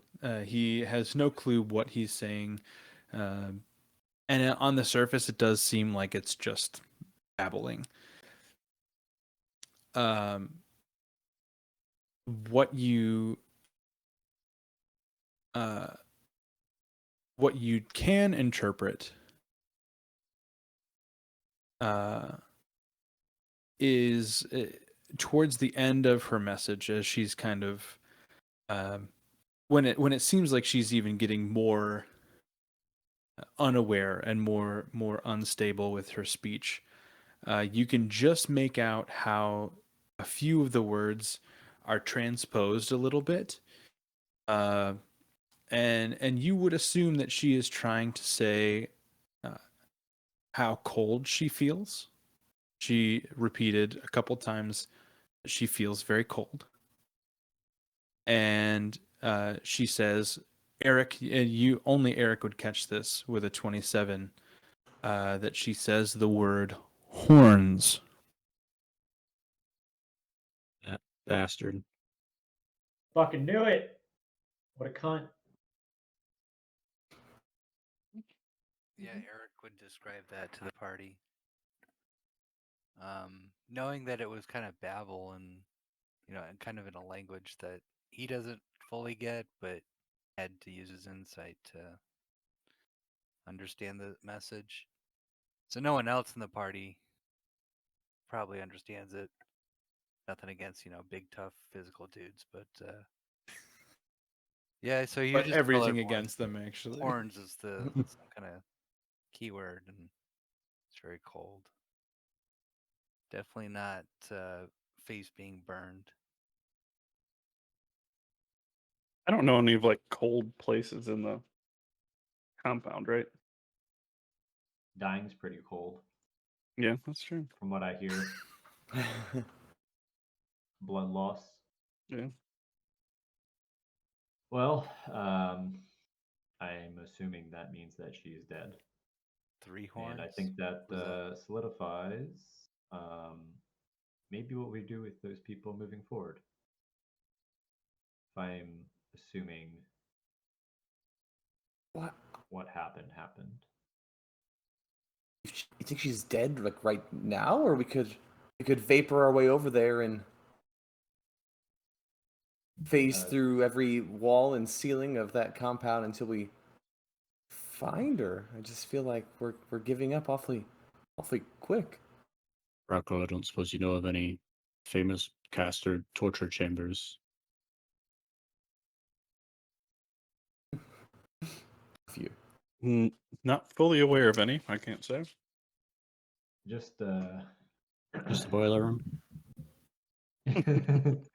That's not a torture chamber. That's an execution chamber. Totally different. DM, are there And any, it's not cold there. What's up, Eric? are there any Presidium guys that have horns? I'm trying to remember that. Let's see. No. Okay, any geographical names that would be cold and have horns? No, but Cerberus in the has name? horns. Yeah, Yeah, he Cerberus does. has horns. Yeah.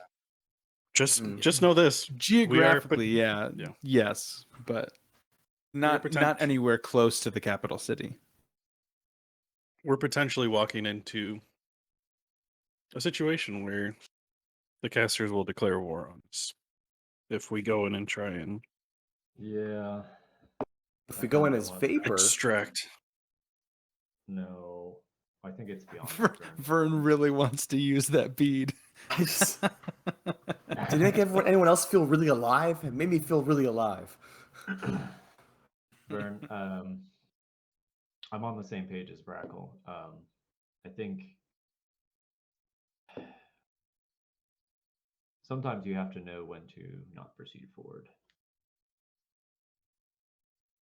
I don't think that there's anything we can necessarily do about that situation, and I think it would complicate Brackle's situation, if I'm completely honest. And right now, he's probably about the only person that is keeping us from being hunted and murdered. So, okay, besides good the fact point. that we're a bunch of badasses, but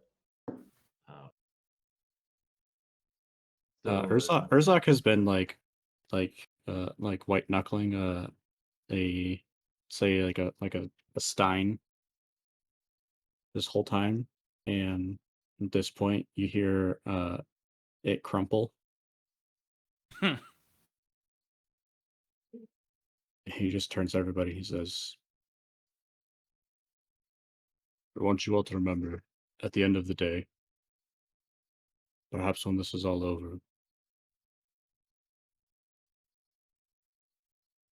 that the people that we're choosing to cooperate with,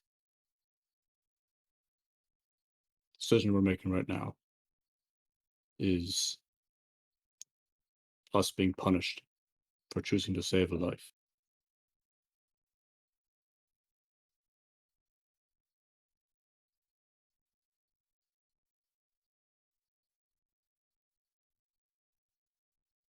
So should we go storm the caster compound then? Should we go take care of Cerberus before he becomes in power? Is that how this other situation goes?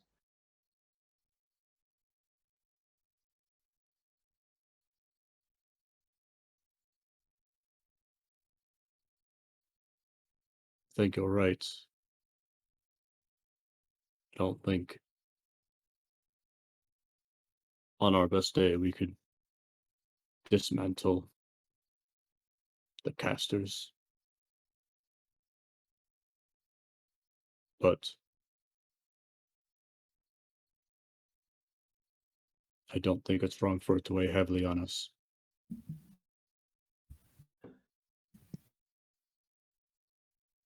I won't mince my words here. The casters for me are a means to an end. I am not a stark ideological freak for this organization. And if you want to go save her, I'm not going to stop you. And I'll come with you. All I'm saying is it's a declaration of war, essentially. If we're caught. If we're caught. I'm not disagreeing with you. And I'm saying it's a war we cannot win.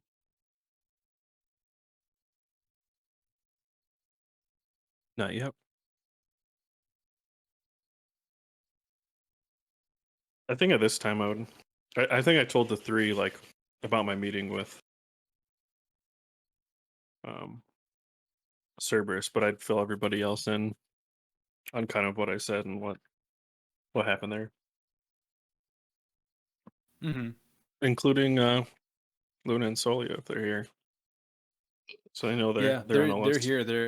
They're listening to all of this. Yeah.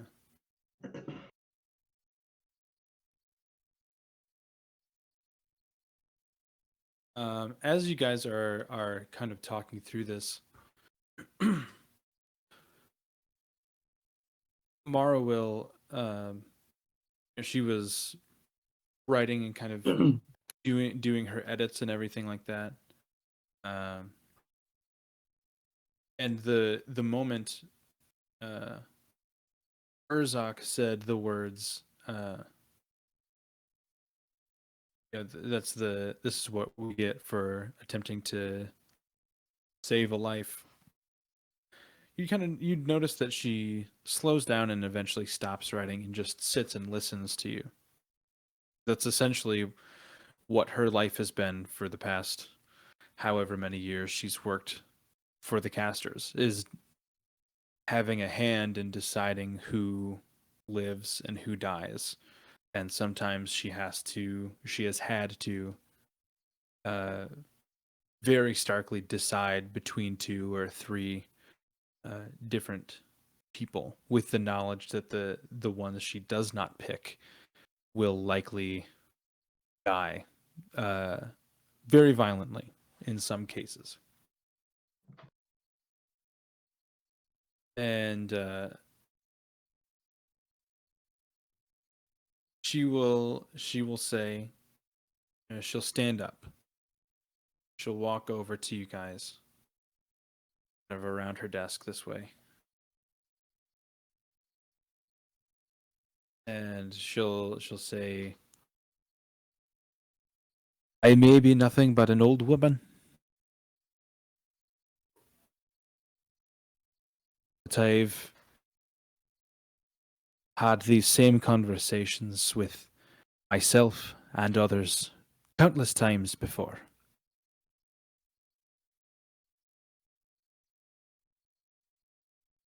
Sometimes, at the risk of sounding cold, you have to realize when the violence has already been committed,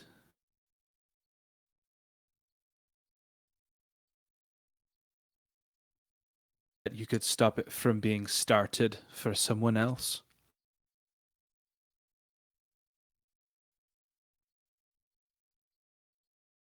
I don't envy your position, and I'm not going to tell you what to choose. I don't know if there's a right choice. To know whatever you choose will be the right choice.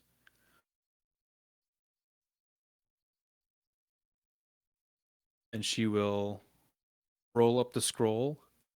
She'll head over to Urzak. She'll reach up and place it into Urzak's hand. And she'll say, once you learn how to use this, you'll be able to travel around the continent much faster. Without danger, but without a lot of the headache.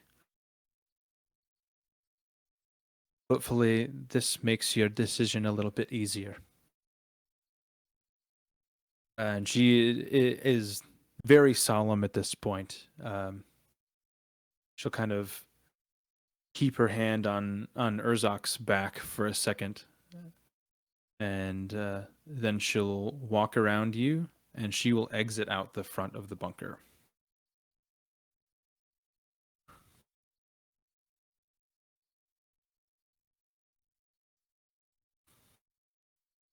I think we need to find Dez and Flynn. I'm also interested to hear what maybe some non-materialistic or military personnel have to say. Vern and Eric. Yes. Input would be greatly appreciated. Obviously, me and Brackle might ironically have some of the same mindsets, so any Any other opinions are greatly appreciated.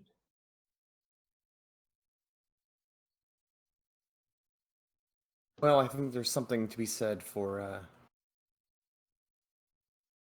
finding people who are likely to be in danger in the future and protecting them before it's too late, rather than risking it all on a cause that might be lost. So I know we have a list of names of people who are in danger. We have people that are important to us right now that are MIA.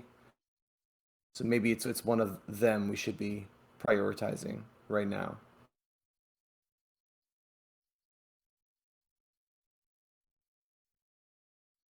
As far as starting a war, awfully big risk.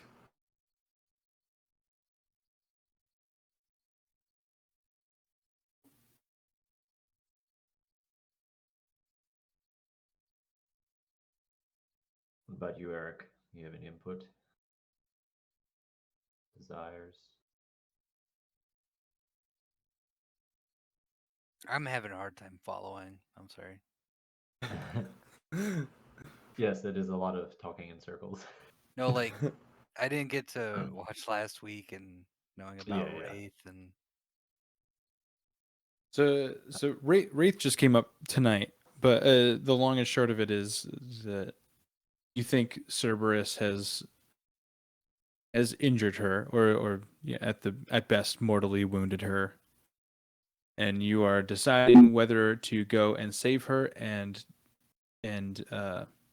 possibly provoke conflict with the casters, which is at bay right now, or if you should pick a portal and go somewhere else and continue to look for Shaw or Zithlo.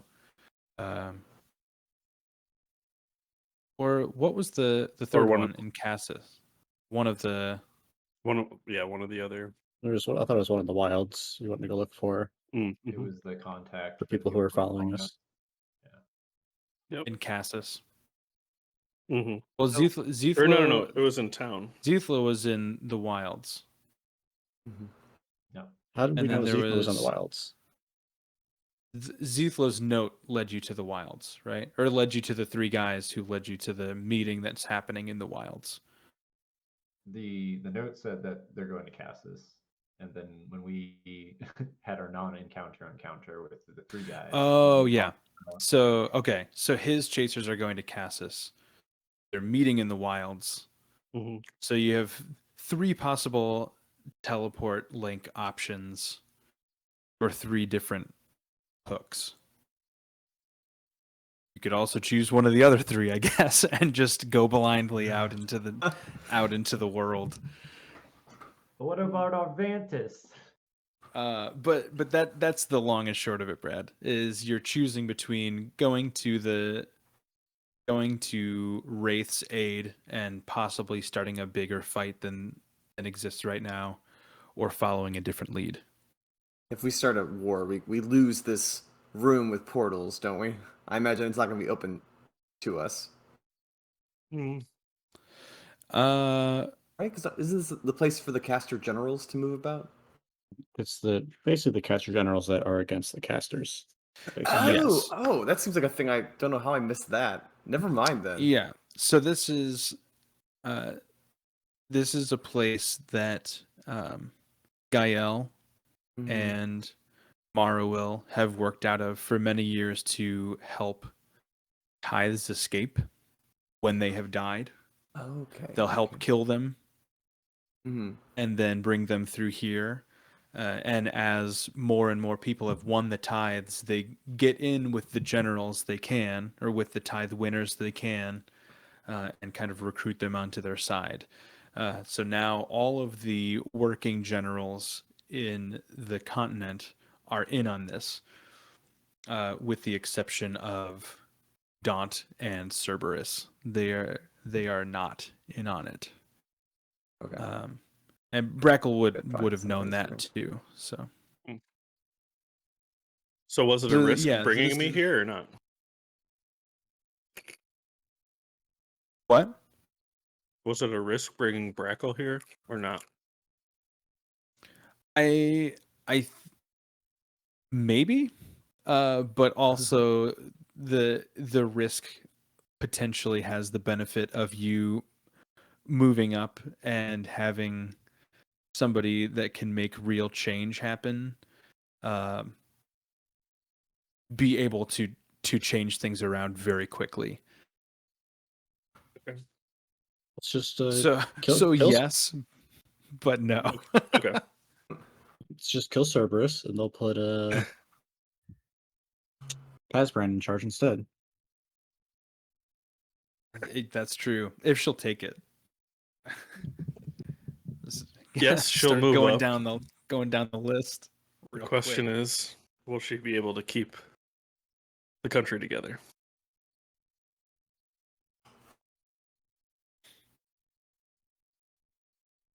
Who knows? Yep. I don't know. Well, I will uh, sit out this vote on where we're going because of my potential affiliations. Ursoc's gonna get up and go to a dark, quiet corner, Okay. and he's gonna start saying a prayer to Lundus. Would you mind saying that prayer?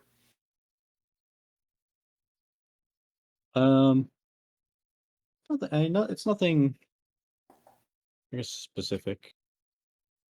Okay. It's mostly just him asking for their guidance and their judgment, and perhaps the strength to make the right decisions and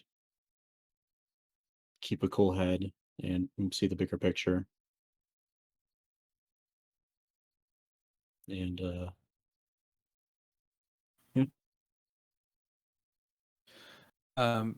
Where's your sword right now? it would be what he was praying through, probably. So probably like he's In your probably hand, or is it like across your knee or something like that? yeah. So any point at which the sword, any part of the sword or the hilt, or where it is touching your skin, it maybe feels. I was sorry. I would just say maybe just his hands would touch it because he's got all the armor on. Yeah. So in your hands, you will feel a heat, but it doesn't feel like it's coming from the sword. It just feels like more like energy that you're getting back, reciprocal energy almost, and it is very calming. It starts in your palms, in your fingers and palms, and you can feel it slowly start to wash up your arms and into your shoulders, and your shoulders start to relax, and into your chest and down your chest and your torso, into your legs, up your neck, into your head, until your entire body feels extreme serenity. You're warm, you're comfortable, you feel safe. You feel like uh, this prayer was heard in its entirety. You feel secure in that. And it you don't hear anything back, but much like the communication you have with your sword, typically, it's mostly implications and feelings and emotions that are transferred between the two of you.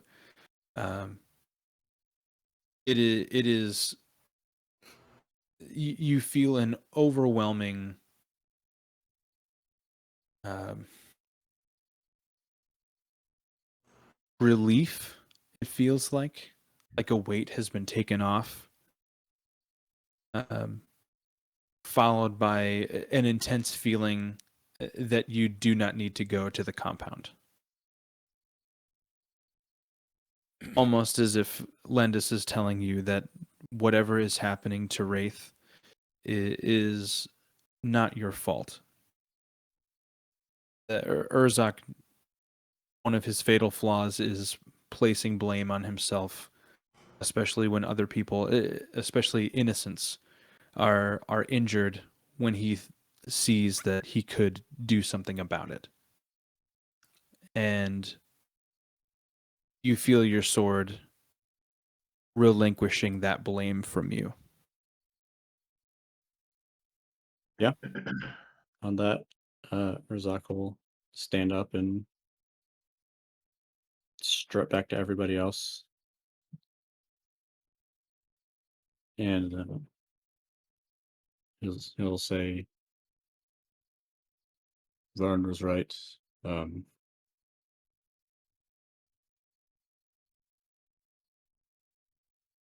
we can't always keep looking back. But we can't let her death be for nothing. So let us look forward and save as many people on this list as we can.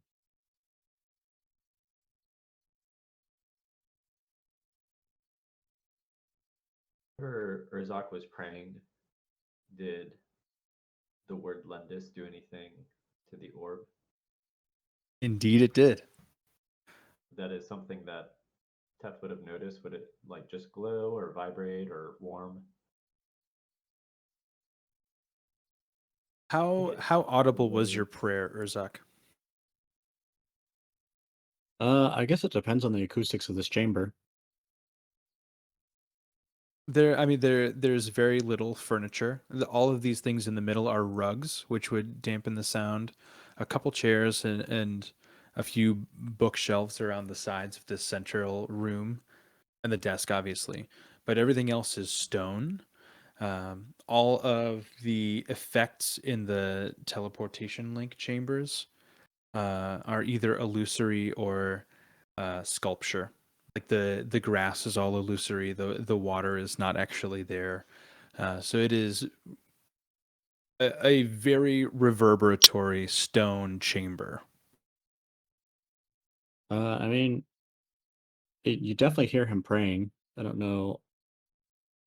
Guess depends how well you can hear as well with the reverberations, what he's actually saying. I got robot ears, if that helps, Cam. Well, Teth wouldn't be making the check. Technically, the orb would be making the check. Oh boy. I don't even know what the fuck that means, but I'm excited for it. What is Uh, Talos' perception? Plus Omniscient. 13. the token of Talos rolled a natural 20 to hear Urzak's prayer. That's wild. It would feel wherever you are carrying the orb, Teth. It would feel like it would feel like an extreme heat in the most positive way. It would not burn you.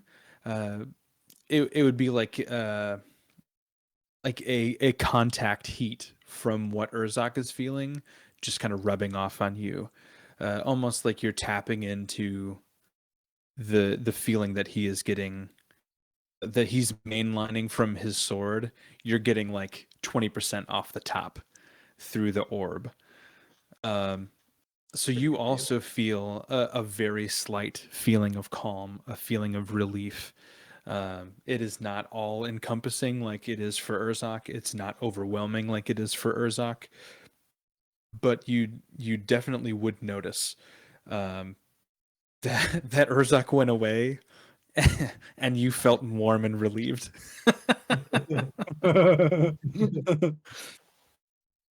For better or for worse. Did you guys feel that? I felt better when Urzak left. Gosh, I felt so good. Could you please just stay away forever? He's always going off into the corner masturbating.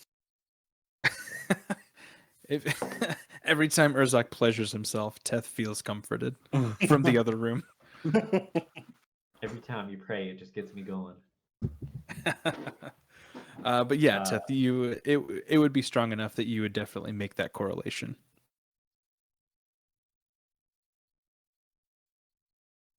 Forgive me, Urzak. Do you have a connection with Talos in any way? Teth will start to pull out the warm orb.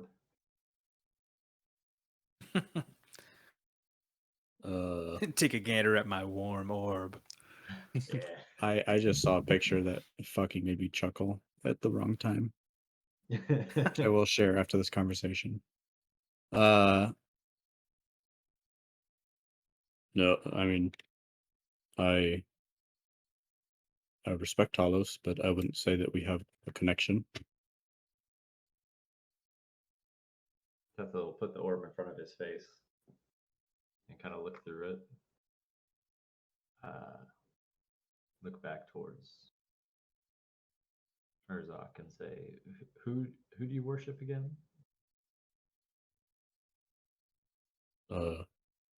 Lendus, the god of justice.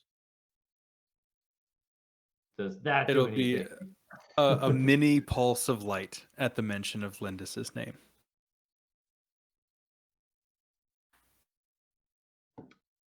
Apparently, Like a split second.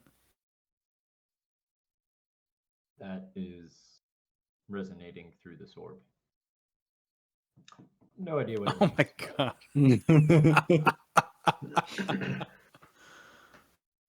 Oh, that's hilarious. That's what got me. I was like, oh, Jesus Fucking- Christ. Fucking double cheek. I love it. Yeah, it's one colorless energy for clap for 10 damage. Thunder cheeks. Hilarious. It's so wonderful. Fire ring. That is hilarious. Man, some people are so funny. I saw I saw an edited Pokemon card the other day called Churrozard, or it Yeah. was the Charizard card, but it was just made of churros. I liked that a lot. That's pretty funny. Sorry, Billy, what was what did you last say? Teth basically just said, "Hey, I don't know exactly what's going on, but Lindis is resonating through this orb." So Urzak will reach out his hand to hold the orb. Hand it over. Yeah, it begins to glow slightly, kind of deep within the orb. It's not super prevalent, but you can definitely tell that there is a change in the sheen of the orb when you take a hold of it, Urzak. It should also be noted that when you hand it over, Teth, the orb loses a lot of the dimensionality that you have come to discover inside of it. So a lot of the fractals inside and the pearlescent shapes that are woven within. Once Urzak takes it, you can no longer see that. So it is losing a lot of its texture, a lot of the layering that you could see inside of it before, but it is gaining kind of like a dull glow from inside. Huh. How did you get the map to come up? I guess Teth would try to, if there's a way to take it and then gesture and then see if it works. Teth, you actually wouldn't have a really good answer for this question. It just kind of it feels like an innate thing that you were just able to do. Like you With the thought orb? about doing it and it just happened. Yeah, I just I just You take it and then I put it in front of my face and I try to like You want focus some on more? it like really hard and like Good. imagine a map You want more? and then the Here, you map can have just the rest. it pops up. Urzak will try to focus on making a map appear. Thanks, babe. A map does not appear for you. It just stays glowing. Maybe it likes me. But I thought that was obvious when the god Valid. came down to talk to you. Yeah. I was really just trying to make you feel better. Maybe say map out loud, Urzak. Yeah. Matt! Go gadget map. As you guys are looking at the orb, kind of passing it back and forth, you hear the door to the bunker open. I pull my gun out. Flynn and Dez both enter at the same time. Hand test back the orb pretty promptly. Got it. Dez does not look like he's in the best shape. He looks like he's definitely been in a fight of some kind. And Flynn doesn't look great either. He definitely looks better than Dez. He's in better shape than Dez is. But they have seen some action. You could surmise very recently. And they both seem to be out of breath, like they were running back here, or Dez flew Flynn back here. Flynn obviously does not need to breathe, but he seems to be out of breath in the sense that they're rather exasperated. And they kind of rush in and make sure the door is closed and kind of walk in.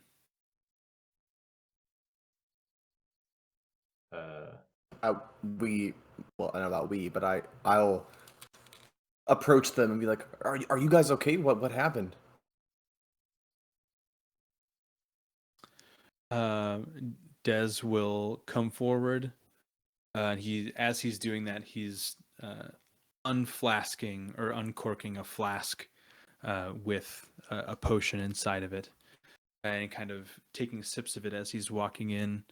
And you can see kind of like his shoulder kind of realigns a little bit, and a few of the feathers that are missing from his wings start kind of reappearing as he's drinking this healing potion.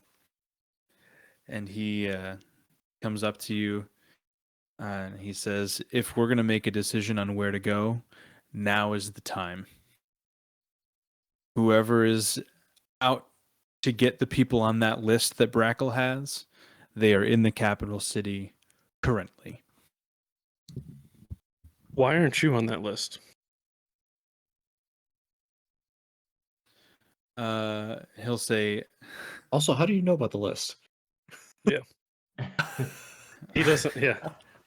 one question at a time. And he'll kind of look. He'll look back and forth among you, and he'll say that. He'll say, "What do you want to know first?" That's a lot of information. Answer Urzak's question first. How do Knowing you know about them, this list? I went to confront Cerberus. He told me that you had been there earlier today, Brackle, and that he entrusted you with a list of responsibilities. What he didn't tell me was that the responsibilities were hits going out on people that we knew. As on my way out, I went into the mess hall to grab some food for the road, and Wraith was there.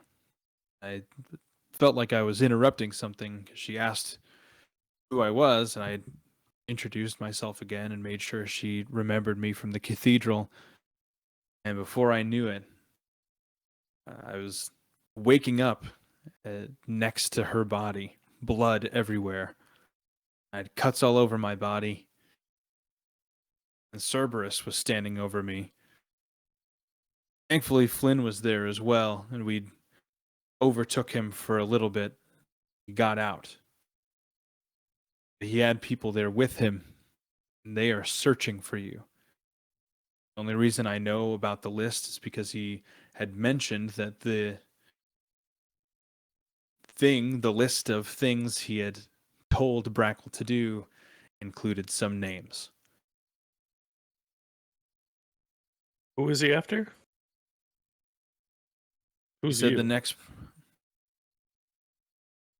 You, I guess you being all of you. Oh. Brackle with the list, but you as the party in general.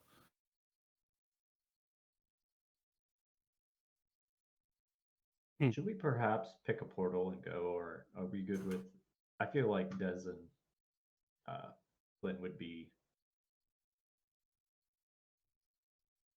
I don't think this is a ruse. That's what I'm getting at. Mhm. Were you followed? I mean, I'll make an insight check. I'm not proficient in it, but Dez is the person to insight because he has no charisma. He has like -2 charisma, I think, or something ridiculous. Yeah, -2. 15. Ooh, that's a 2 deception, or a 2 persuasion. He's not trying to knew it. deceive you. He's not trying to deceive you. You would immediately like, we'll just say that there are some key words that he used about Cerberus's chamber, or what Cerberus was talking about specifically, Brackle. Mhm. That you would pick out as very true, being very true of Cerberus today specifically. So you are inclined to believe what he's saying. Before we continue, do you think you were followed? Flynn will step up because Dez is kind of focused on healing himself for a second. Flynn will step up to the party as well, and he'll say, I don't believe we were followed. We did fight off several people on our way out of the compound, but we were trying to move very fast before we lifted off into the air. There's a possibility some people could see us flying off to the north, but I don't know that anyone would know exactly where we're going. Good. Des, to ask again what Brackle had said, No. why isn't your name on that list? Because And I didn't come through on this recent event. I've been here for centuries. They don't care about me. If they cared about me, they would have killed me the first time I worked for the casters. Well, apparently they care enough to attempt to kill you now. I think it's only because I was trying to help the girl.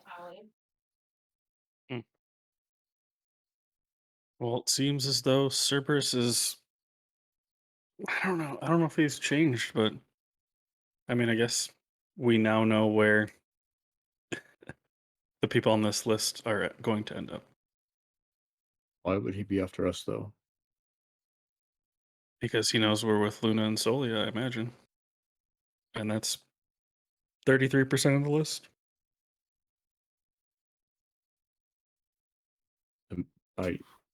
That sounds to me like we're carrying out part of this mission.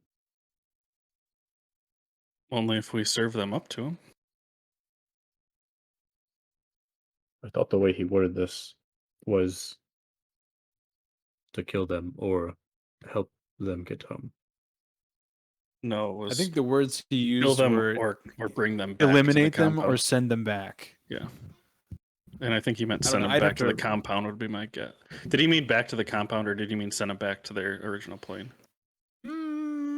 Or was make it? make a retcon insight check. Yeah, I was thinking send them back as in send them to their plane, but I can see that definitely being a one way or the other. Yeah, I wasn't sure. Oh, that's actually a good roll. Dirty 20. With a dirty 20, you would be able to glean that he means send them back to their home world or kill them. Okay. Well, I guess he's not as stark of a killer. He does. I guess we can send them back to their home world, but I'm guessing from the way he acted with Wraith sooner than later, and I'm not sure how long I can stall. Well, if the three of you are up for it, talking to Luna, Sully, and Des, we can, well, get out of here and we have an orb of the Presidium. I don't know how exactly, but we can attempt to send you back. That was the plan, right? Does seem that we have some urgency now.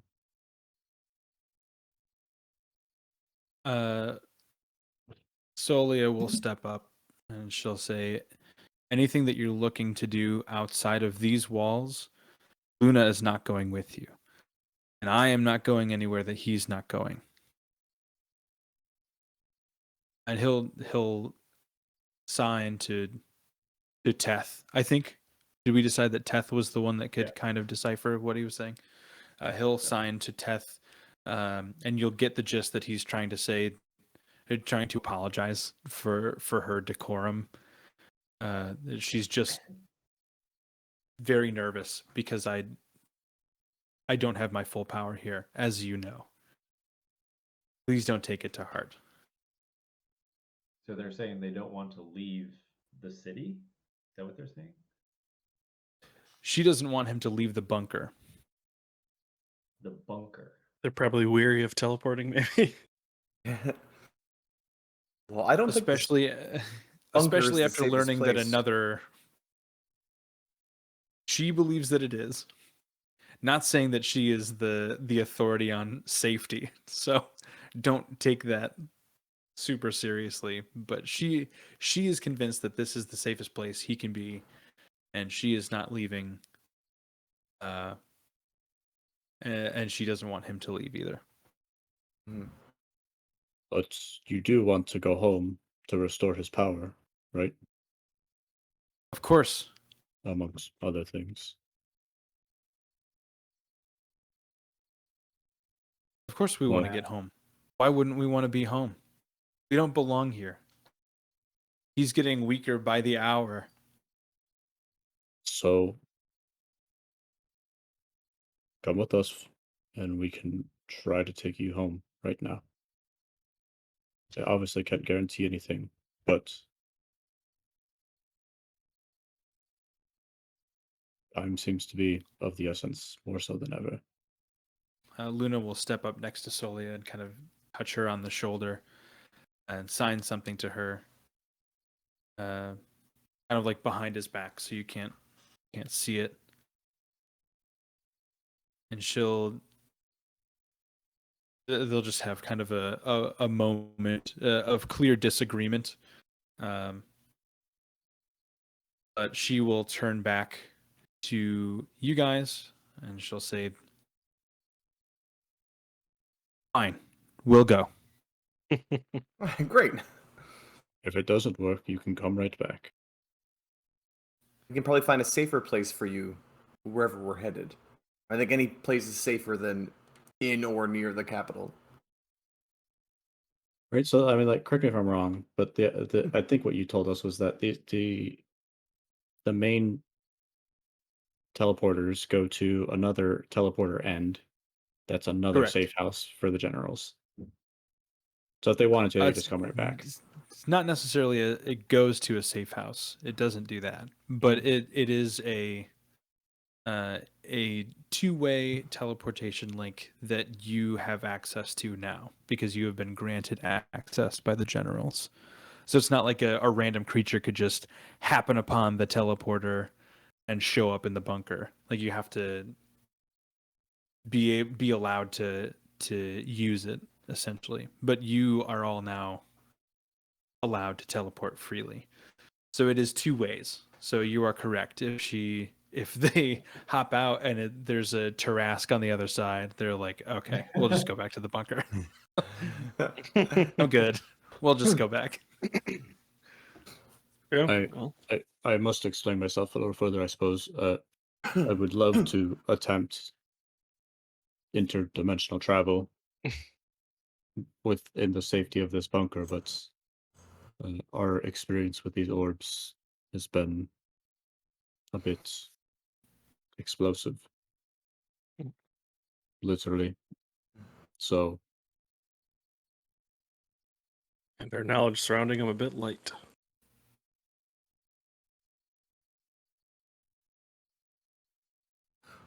All right. Okay. Should we? Should we choose Flynn the will portal? say, do we have a destination? Can you pull up the map again? No, and we don't have a party name either, Flynn.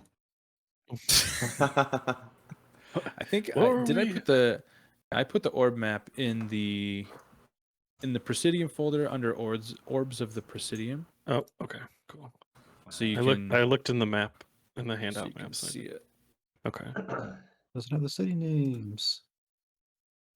Yeah, but our little teleporter at least has the temperature, the gauge of the region. I suppose we were cut off in the middle of this exact conversation. Do we want to reach out to, I guess the other question is, did you guys reach out to Zethal while I was doing laundry? Yes. Yes, yes, they did. Is he I okay? totally forgot about that. Are we not going to Zethal, or So He's not in. He's in a different plane of existence right now. oh, yeah, okay. he said, They surmise that he's in the cerebral realm. Yes. yeah. He thinks we he's think somewhere he's- immaterial. I think he's okay. Yeah.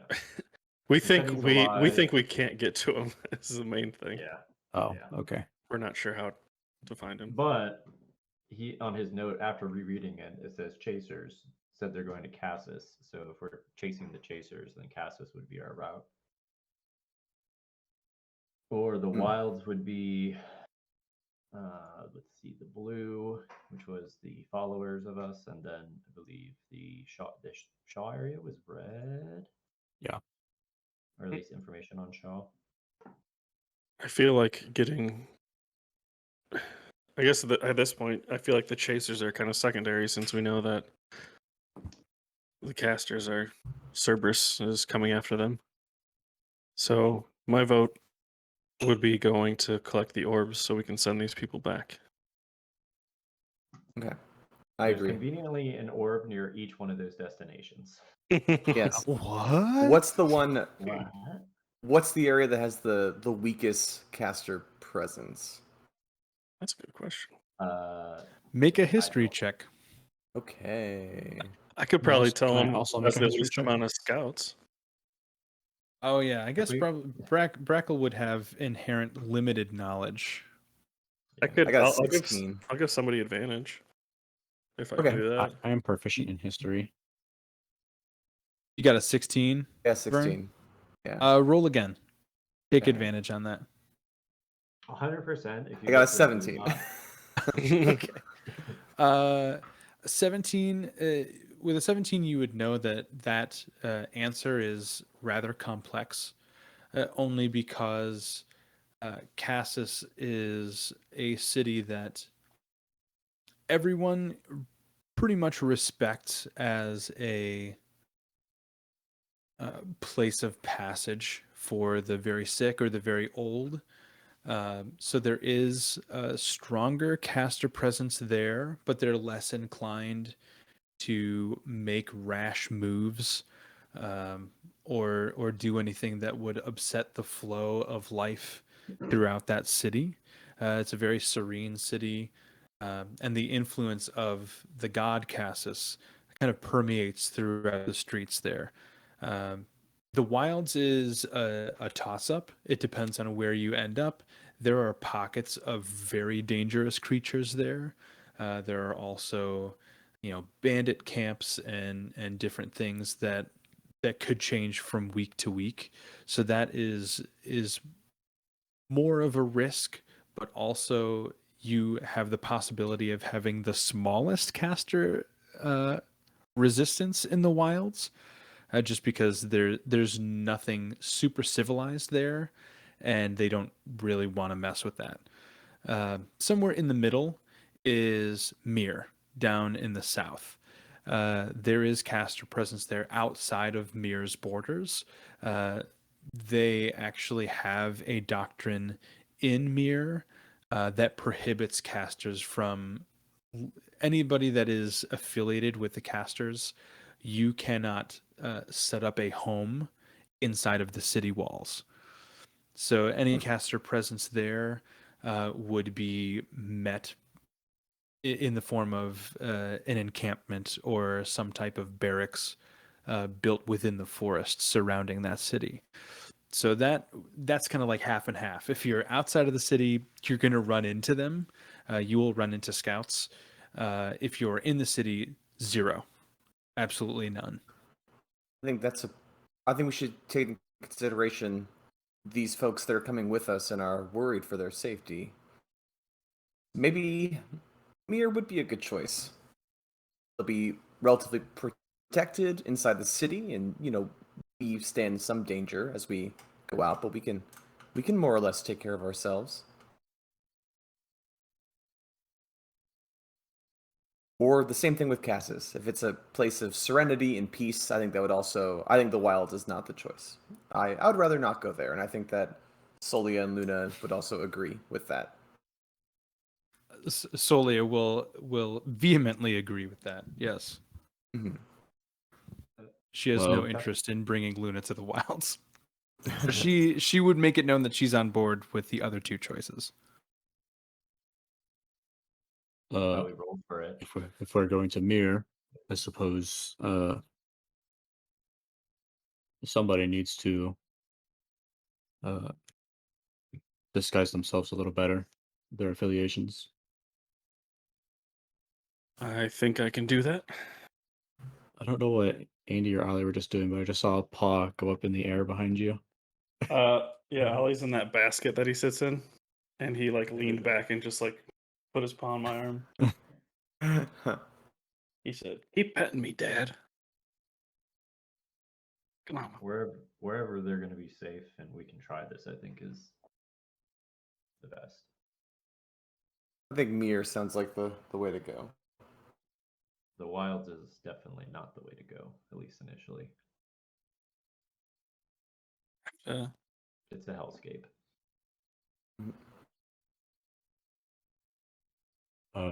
Des, Flynn, are you accompanying us, or what's your game plan? Des will step up right away, and he'll say, "Whatever your fight is, I am glad to share that fight. I've been fighting in this continent for almost 300 years, and it hasn't killed me yet, so I may as well lend a hand." Okay. How does And Des Flynn will just kind of nod. He'll just kind of step forward and answer affirmatively. Do Des and Flynn still look fucked up? Flynn still He's has undead. some cuts across. Flynn still has some cuts across his body. They don't seem to be bothering him that much. Des has now consumed an entire healing potion, and he's been nursing himself. He's kind of patching himself up. So he looks pretty good. Teth will stand between the two of them, put a meaty hand on each, and each give them 10 lay on hands. Hey, Give them a little touch up. We have they appreciate it. Did we have a different map, or is there a map around that shows specifically where the teleporters go Yes. to? Okay.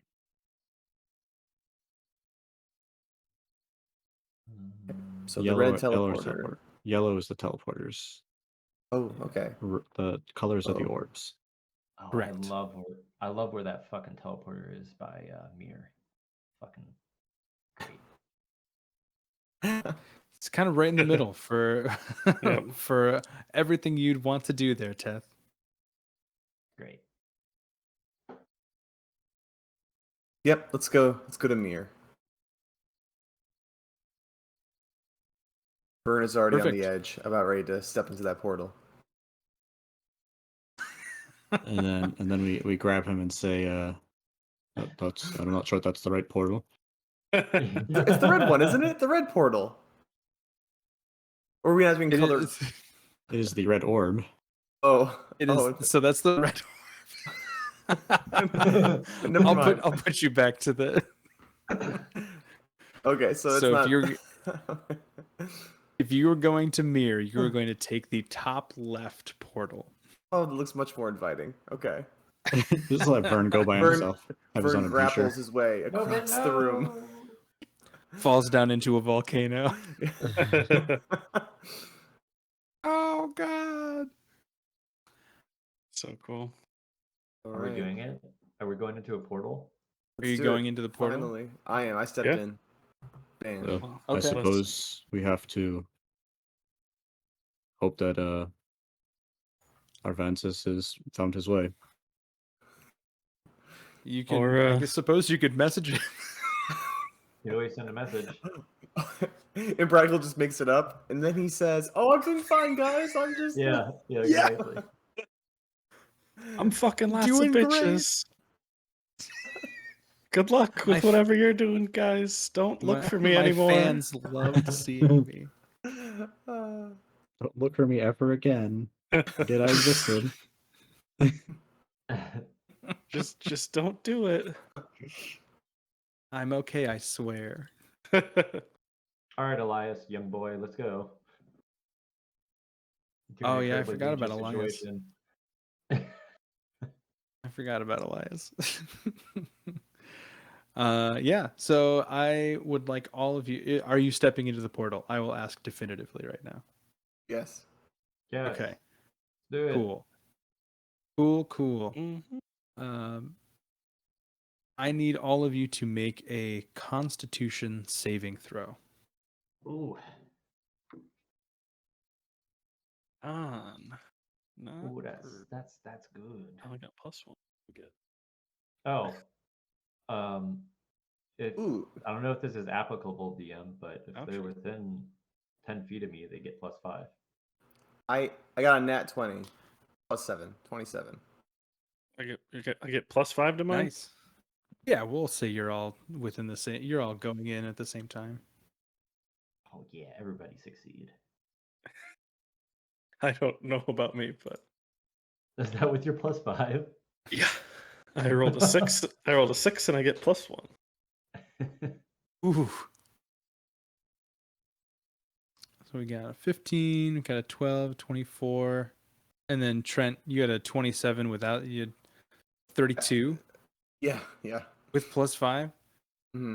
Because 32. you ate so much breakfast. Yeah, I'm. Oh, I guess I'll roll for Crowbar too. I feel like we Eric. need this And shirt Elias. made again, but for Elias. We need the Elias exists shirt. Yeah, yeah.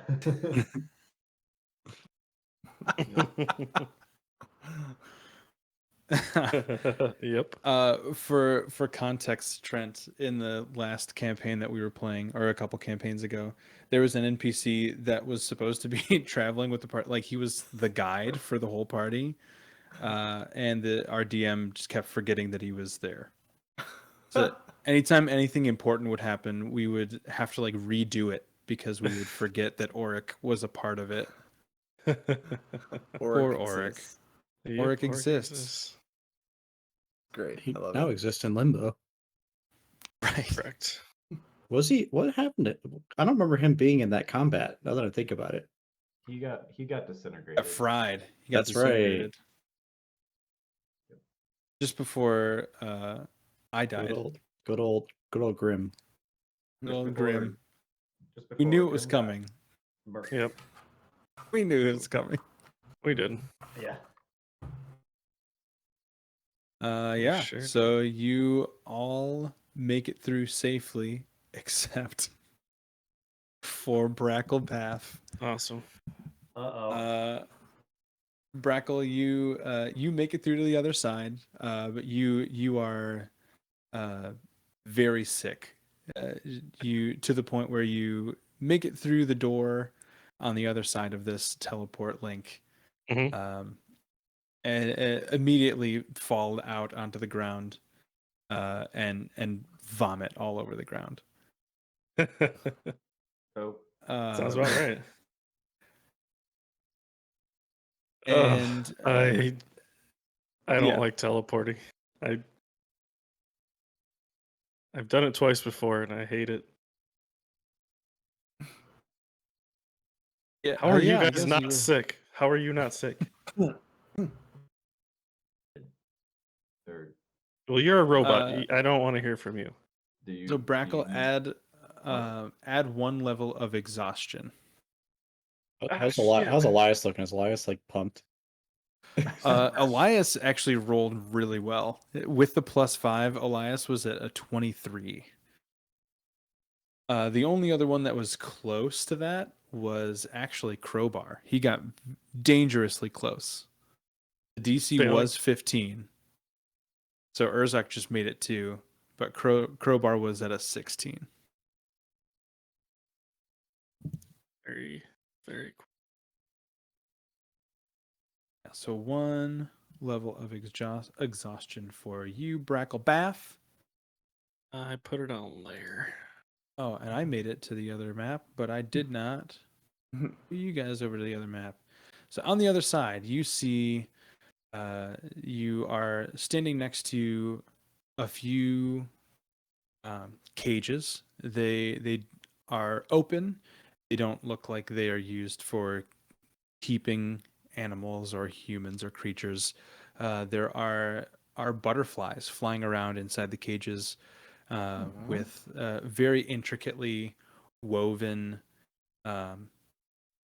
plant life, some vines inside of them. Directly in front of you, there is a brook. To the left is what seems to be the source of that brook.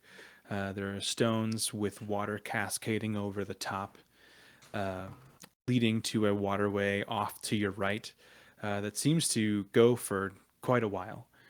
On the other side of the waterway, there are a couple more cages down there, also with small insect life inside of them. Doors open and some like composted fruits and foods at the bottom, likely to feed animals that are passing by. And as you all kind of grab your bearings, your vision starts to return after you teleported across the continent. You can kind of start focusing in on the finer details of things. In a kind of a little island of earth sticking out of the middle of this stream, you see a body. And it does not look to be moving.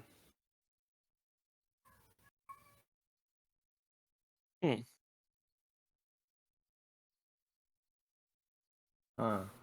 How far away is this? 25 feet, 30 feet. And then down into the water, it's maybe like 8-10 feet drop down there. So I total, wanna- probably 35. Can I go over and be like, "Are you all right?" Yeah, you certainly can. You don't get a response. Okay, I mean, they look like they're in trouble or dead or something. It looks like there's a body and it's not moving. Okay, I don't think this is too bold of me to do this, but just instinctively, I'll use my grappler arm just to drag him at least to the shore where we are. Okay. Yeah, so that's well within your reach.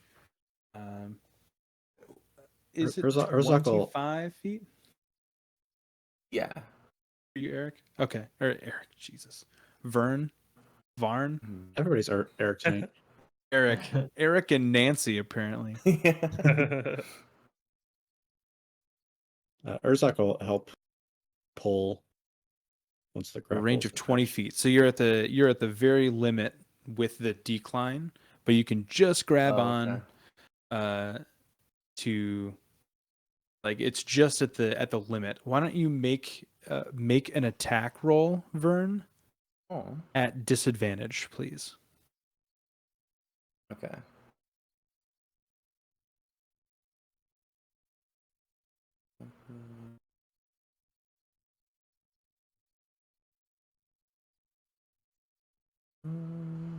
Probably Actually, need Vern, that. why don't you make a charisma based attack roll for me? Okay, charisma basis. Okay, so I would. So you Okay. put your charisma modifier in place of your strength. So essentially, it goes from +5 to +10. Oh, okay, okay. Cool. It'd All be right. the same as spellcasting, right? So 31 Yeah. and disadvantage, you said? At disadvantage, yeah. 31 and. Wait. Okay. That's not 31. I didn't mean 31. I meant 26 or 29. Still both really Okay. good. With the Six 26, rolls. you manage to hook the fingers of your grappling hook around one of this creature's arms, and you can successfully start pulling it towards the rocks. You're having a hard time getting it up to you, though. You're still 10 feet up once you get this creature over right here. So, Urzak, if you want to strength, strength. God damn, I'm so bad with names tonight. Jesus. Usually this doesn't happen. This is so wild. Usually it's me. Vern, I'm gonna have you make a strength check. But Urzak, you can assist. Either make one as well, or Vern, you can make one at advantage. No, you can go ahead and make one too. As I Urzak. chuckle. You You want can help strength or athletics? My strength was a 3. A straight strength. Well, Jesus. that's a natural 1. Oh no. No. We so just dislodged him and he's just floating down the river now. I need to chalk my hands. They're all clammy. Oh, jeez. Terrible strength. yeah, so Vern, you and Urzak attempt to pull this creature out. As the grappling line is coming back in, though, it is very slick. There's probably some algae in the water, or other types of microbacteria, things like that. And it is very slick. And both of you happen to slip off the line, and your hand unfortunately goes free from this creature's arm. I am going to make a check as the creature real quick. Just for Can't wait to that's a see that we natural just 1. woke this thing up It is from a nap. starting to float down the river. It is starting to The float. body down is. Yeah. Urzak's gonna jump in. Oh boy. Okay. So I don't know why, but he's doing it. So there's a creature, and then okay. So is this the creature or the body? That's the body. It's the body. The body and the Actually- creature are the same thing. The I'm creature's body. I'm gonna try to skirt around and maybe jump to cut it off. Okay. Do I notice anything about this sign down here? Let's say something. No. Don't worry about that sign. Okay. It came with. Sometimes we can't choose what comes with our maps. Okay. Doesn't say like a danger landmines. No. Make an athletics check, Urzak. Better than a Redeem your 1. natural 1. Yeah. All right. 17 plus 10. 27. Yeah. With a 27, you are able to jump down. And at your height, this is actually. It's not shallow, but still most of your chest, it comes up to kind of rib height right here. So you still have full range of motion of your arms and shoulders and head. So you are able to stop the body from flowing down. As you kind of get up close, you can tell that this is. Actually, you know what? Okay. I'm sure you know this. Either an Arcana or History check, your choice, or Survival. History. 18. With an 18, you would be able to tell that this is a female furbolg.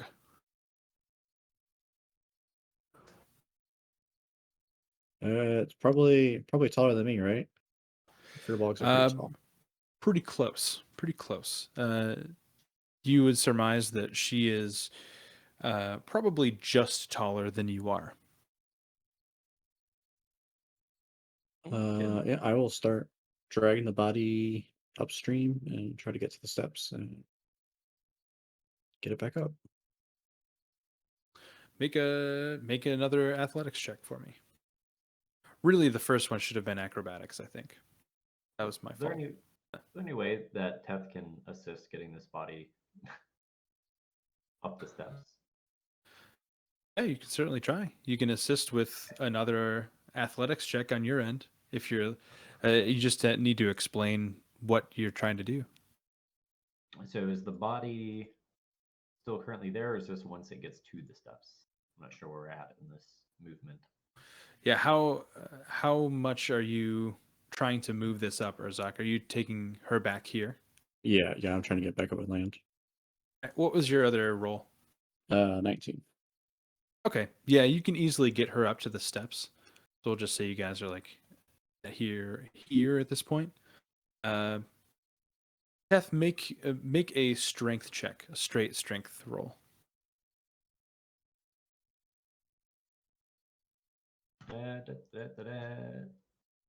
Straight strength. 15. And make a dex save for me, Teth. Oh, that's my best. Not bad. Oh, that's right. I'm a paladin. 17. Okay. Yeah, Urzak, you're able to kind of hoist her up out of the water. It's a little bit deeper here, so you're kind of up to your high chest, kind of low shoulder area. So you really don't have much of your strength to rely on, but you can hoist her up enough, and Teth, with that roll, pulls her the rest of the way. So you have successfully gotten her out of the water up onto this rock face up here. Lay on hands for 1 point. Yeah, great. She, as you do that, she starts coughing a little bit. Her eyes are still kind of closed. She's very disoriented. She starts looking around, and she kind of panics for a second because she, when you get the idea that when this happened to her, she wasn't surrounded by 9 warriors like with weapons and stuff, And a guy throwing up.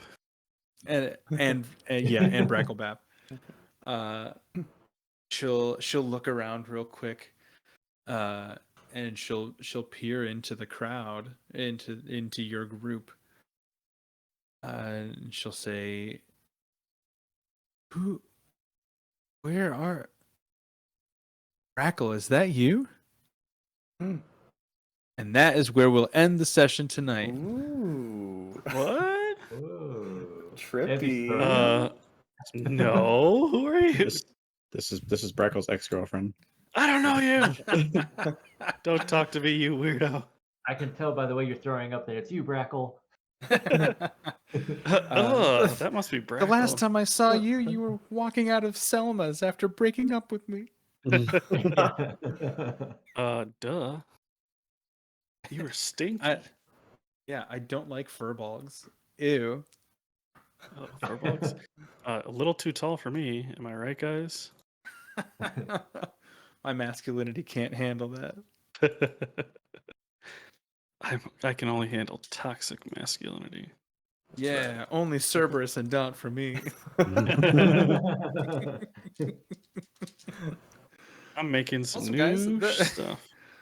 That was an interesting and cool session. A lot of weird stuff happened that I didn't expect at all, and I'm not mad about it. Yep. Was one of those weird things is we went through a portal. Yeah, I was gonna say, I think we finally. I can't believe you finally made it. What didn't you expect to happen? I didn't expect the messages, specifically to Wraith and Zithlo. I didn't expect anybody to remember Wraith at all. I was just gonna have you, like, whenever you came back to the city the next time, she was gonna be dead.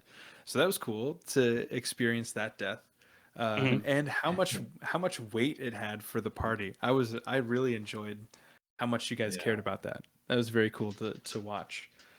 One thing I was surprised at is after so much talk about finding our Vantas, I know. nobody wanted to find our Vantas. We said we We sp- kind of we're just like, got ran out of the city essentially. So yeah.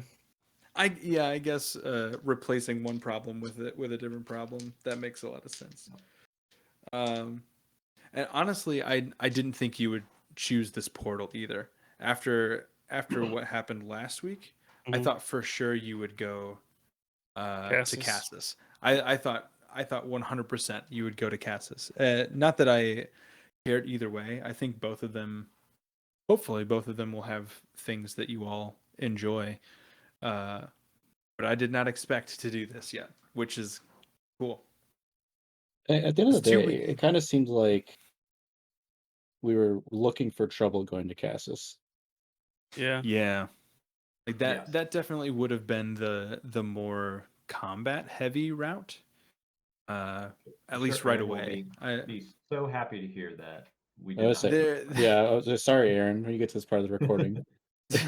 no, Ready? there will be combat pretty much right away. Next session, I think there will be some combat in store for you guys. hmm Just a little bit more narrative stuff now that you chose to go this way and found this Furbolg. Yeah. Andrew, you should know who this is. We've talked about this character before. Brackle's ex. Brackle's ex-girlfriend. I believe I know who it is. I just need Yeah. to go through my notes. Yeah. Okay. I think once you look into it, you'll remember who this is. Because Brackle would recognize her. Real quickly, do we remember who the general is for this area? Oh. Was it Kavanaugh? Let me We see. know No, Kavanaugh is...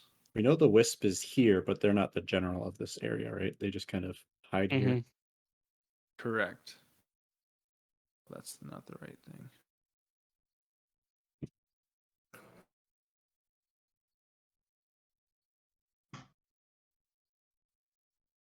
Oh, past champions. I name these folders and then I forget what I name them. Let's see. So Alan is the central region. Kavanaugh is the northeast region. So like Glave's Edge, where Crowbar is from. Those Corey cats are is the fantastic. Hi, buddy. northwest, so the Eagle Peaks. Hargrave is the desert region.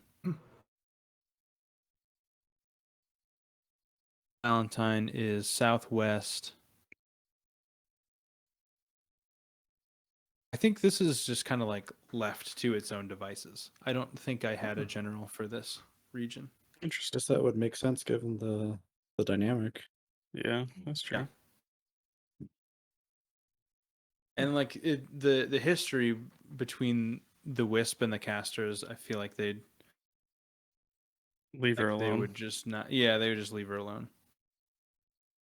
Also, with Mir having that doctrine in place, they're just like, fine, we'll just stay in the capital. Just do whatever you want down there. You having a bunch of sex down there? Oh, we don't even want to know. Don't even Yeah. tell us. We're not. We don't feel like fucking Doing a bunch around of down weird there. stuff. Yeah. Keep it Got a weird, I bunch of guess. butterflies and cages. Oh, one thing that I did forget to mention, for Urzok specifically, upon passing through this door, through the portal door, your sword would glow with that same heat that you felt inside of the bunker, kind of reassuring you that you have taken the correct moral direction for what you typically stand for. Do you feel reassured being here? Okay, Oh yeah. sweet. That's good news, at least. Yeah. I think I had it written out. Let me check my notes real quick. I'm pretty sure I had it written out. Regardless of where you guys went, one of you would have that some sort of like affirmation that you're going in the right direction. So effectively above game, you are following Urzok's plot line currently as it fits into the larger plot line. Zox, nice. Uh-oh. Ready for some self-righteousness, Lore. guys. Self-righteous lore. Let's get it. Yeah, sitting and reading books. We love that. Woo! My favorite. There was the combat path, and we went down the reading path. Oh yeah. Also So above funny. game, this path is where that that passing of the story starts. So, Trent, are you comfortable being the first person that gets that when you find a character that may or may not try and pass an unfinished book to you? Ooh, wait, You explain remember this that to me? text? I guess It was like it was a while ago, like I don't know, like a month ago or 3 weeks ago. I texted everybody in the group. we're right. Yeah. Okay. I didn't fully So understand what you were saying, to be honest. It yeah, sounded so like you kind of wanted us to write a prologue, but it that's kind of the vibe I doesn't got. sound like it. Oh, okay. What is it? A book so is past. what I was thinking, there is a non-player character that you will meet somewhere along this path, who is a writer, and they have encountered writer's block, and they have decided that the only way to overcome this writer's block is to travel the world. But they live with their grandmother, and their grandmother won't let them travel anywhere because she's terrified that they'll get injured. So instead, they're going to give you guys the book, and they request that each of you write a chapter in his book based on what you see or what you have seen, and that chapter can be complete fiction, it can be complete bullshit, or it can be complete true fact, and he won't know the difference. Right. But it should be like the voice of our character telling the story. Yeah. I So like that. yeah. So I'll go he's gonna first with that. he'll That start you sounds off fun. with a couple chapters, or like short chapter. It doesn't have to be like a full chapter from a book, but like 2 or 3 paragraphs or whatever. And then the idea would be to like build on the story. So it's not like 6 different stories after his, but you all tell a continuous story in your character's own words, and then you give it back to him, and based on how much he likes it, he'll give you a tiered reward. You had such a great idea for that just now. I'm just imagining, and I don't know what it's exactly called, but I imagine like an old I don't know if it's like a romantic comedy or what it's considered, but it's like, let's say in the 40s, it's like there's just like Teth and K6, these robots move into a completely normal, like suburban 40s neighborhood. And they're like living their lives, but as giant robots with all these people. Would you like roast for dinner? Yes, that sounds lovely, dear. Yes, that sounds lovely. See you after work at the office. Just But I doing also- like all these fake things, yeah. I'm also very disappointed that Arvantis is dead because I feel like his chapter would have been the best. That's true. I don't know if I don't know if I would have meant for NPCs to write a chapter, but he definitely would have gotten one for sure. It would have been like a very like emotionally heavy and like, moral strong story from Urzok. And it's like, hey guys, Arvantis here. Let me tell you about all these girls I slept with and why I'm the best. Whole armies. Entire armies I fucked up with my bare hands. Didn't stand a chance against old RV. God. Not All right, guys. against me. We missed. I go do laundry. Great session tonight, guys. Thank you. All right. Yep. I'll see you Yeah. next week. Night. See ya.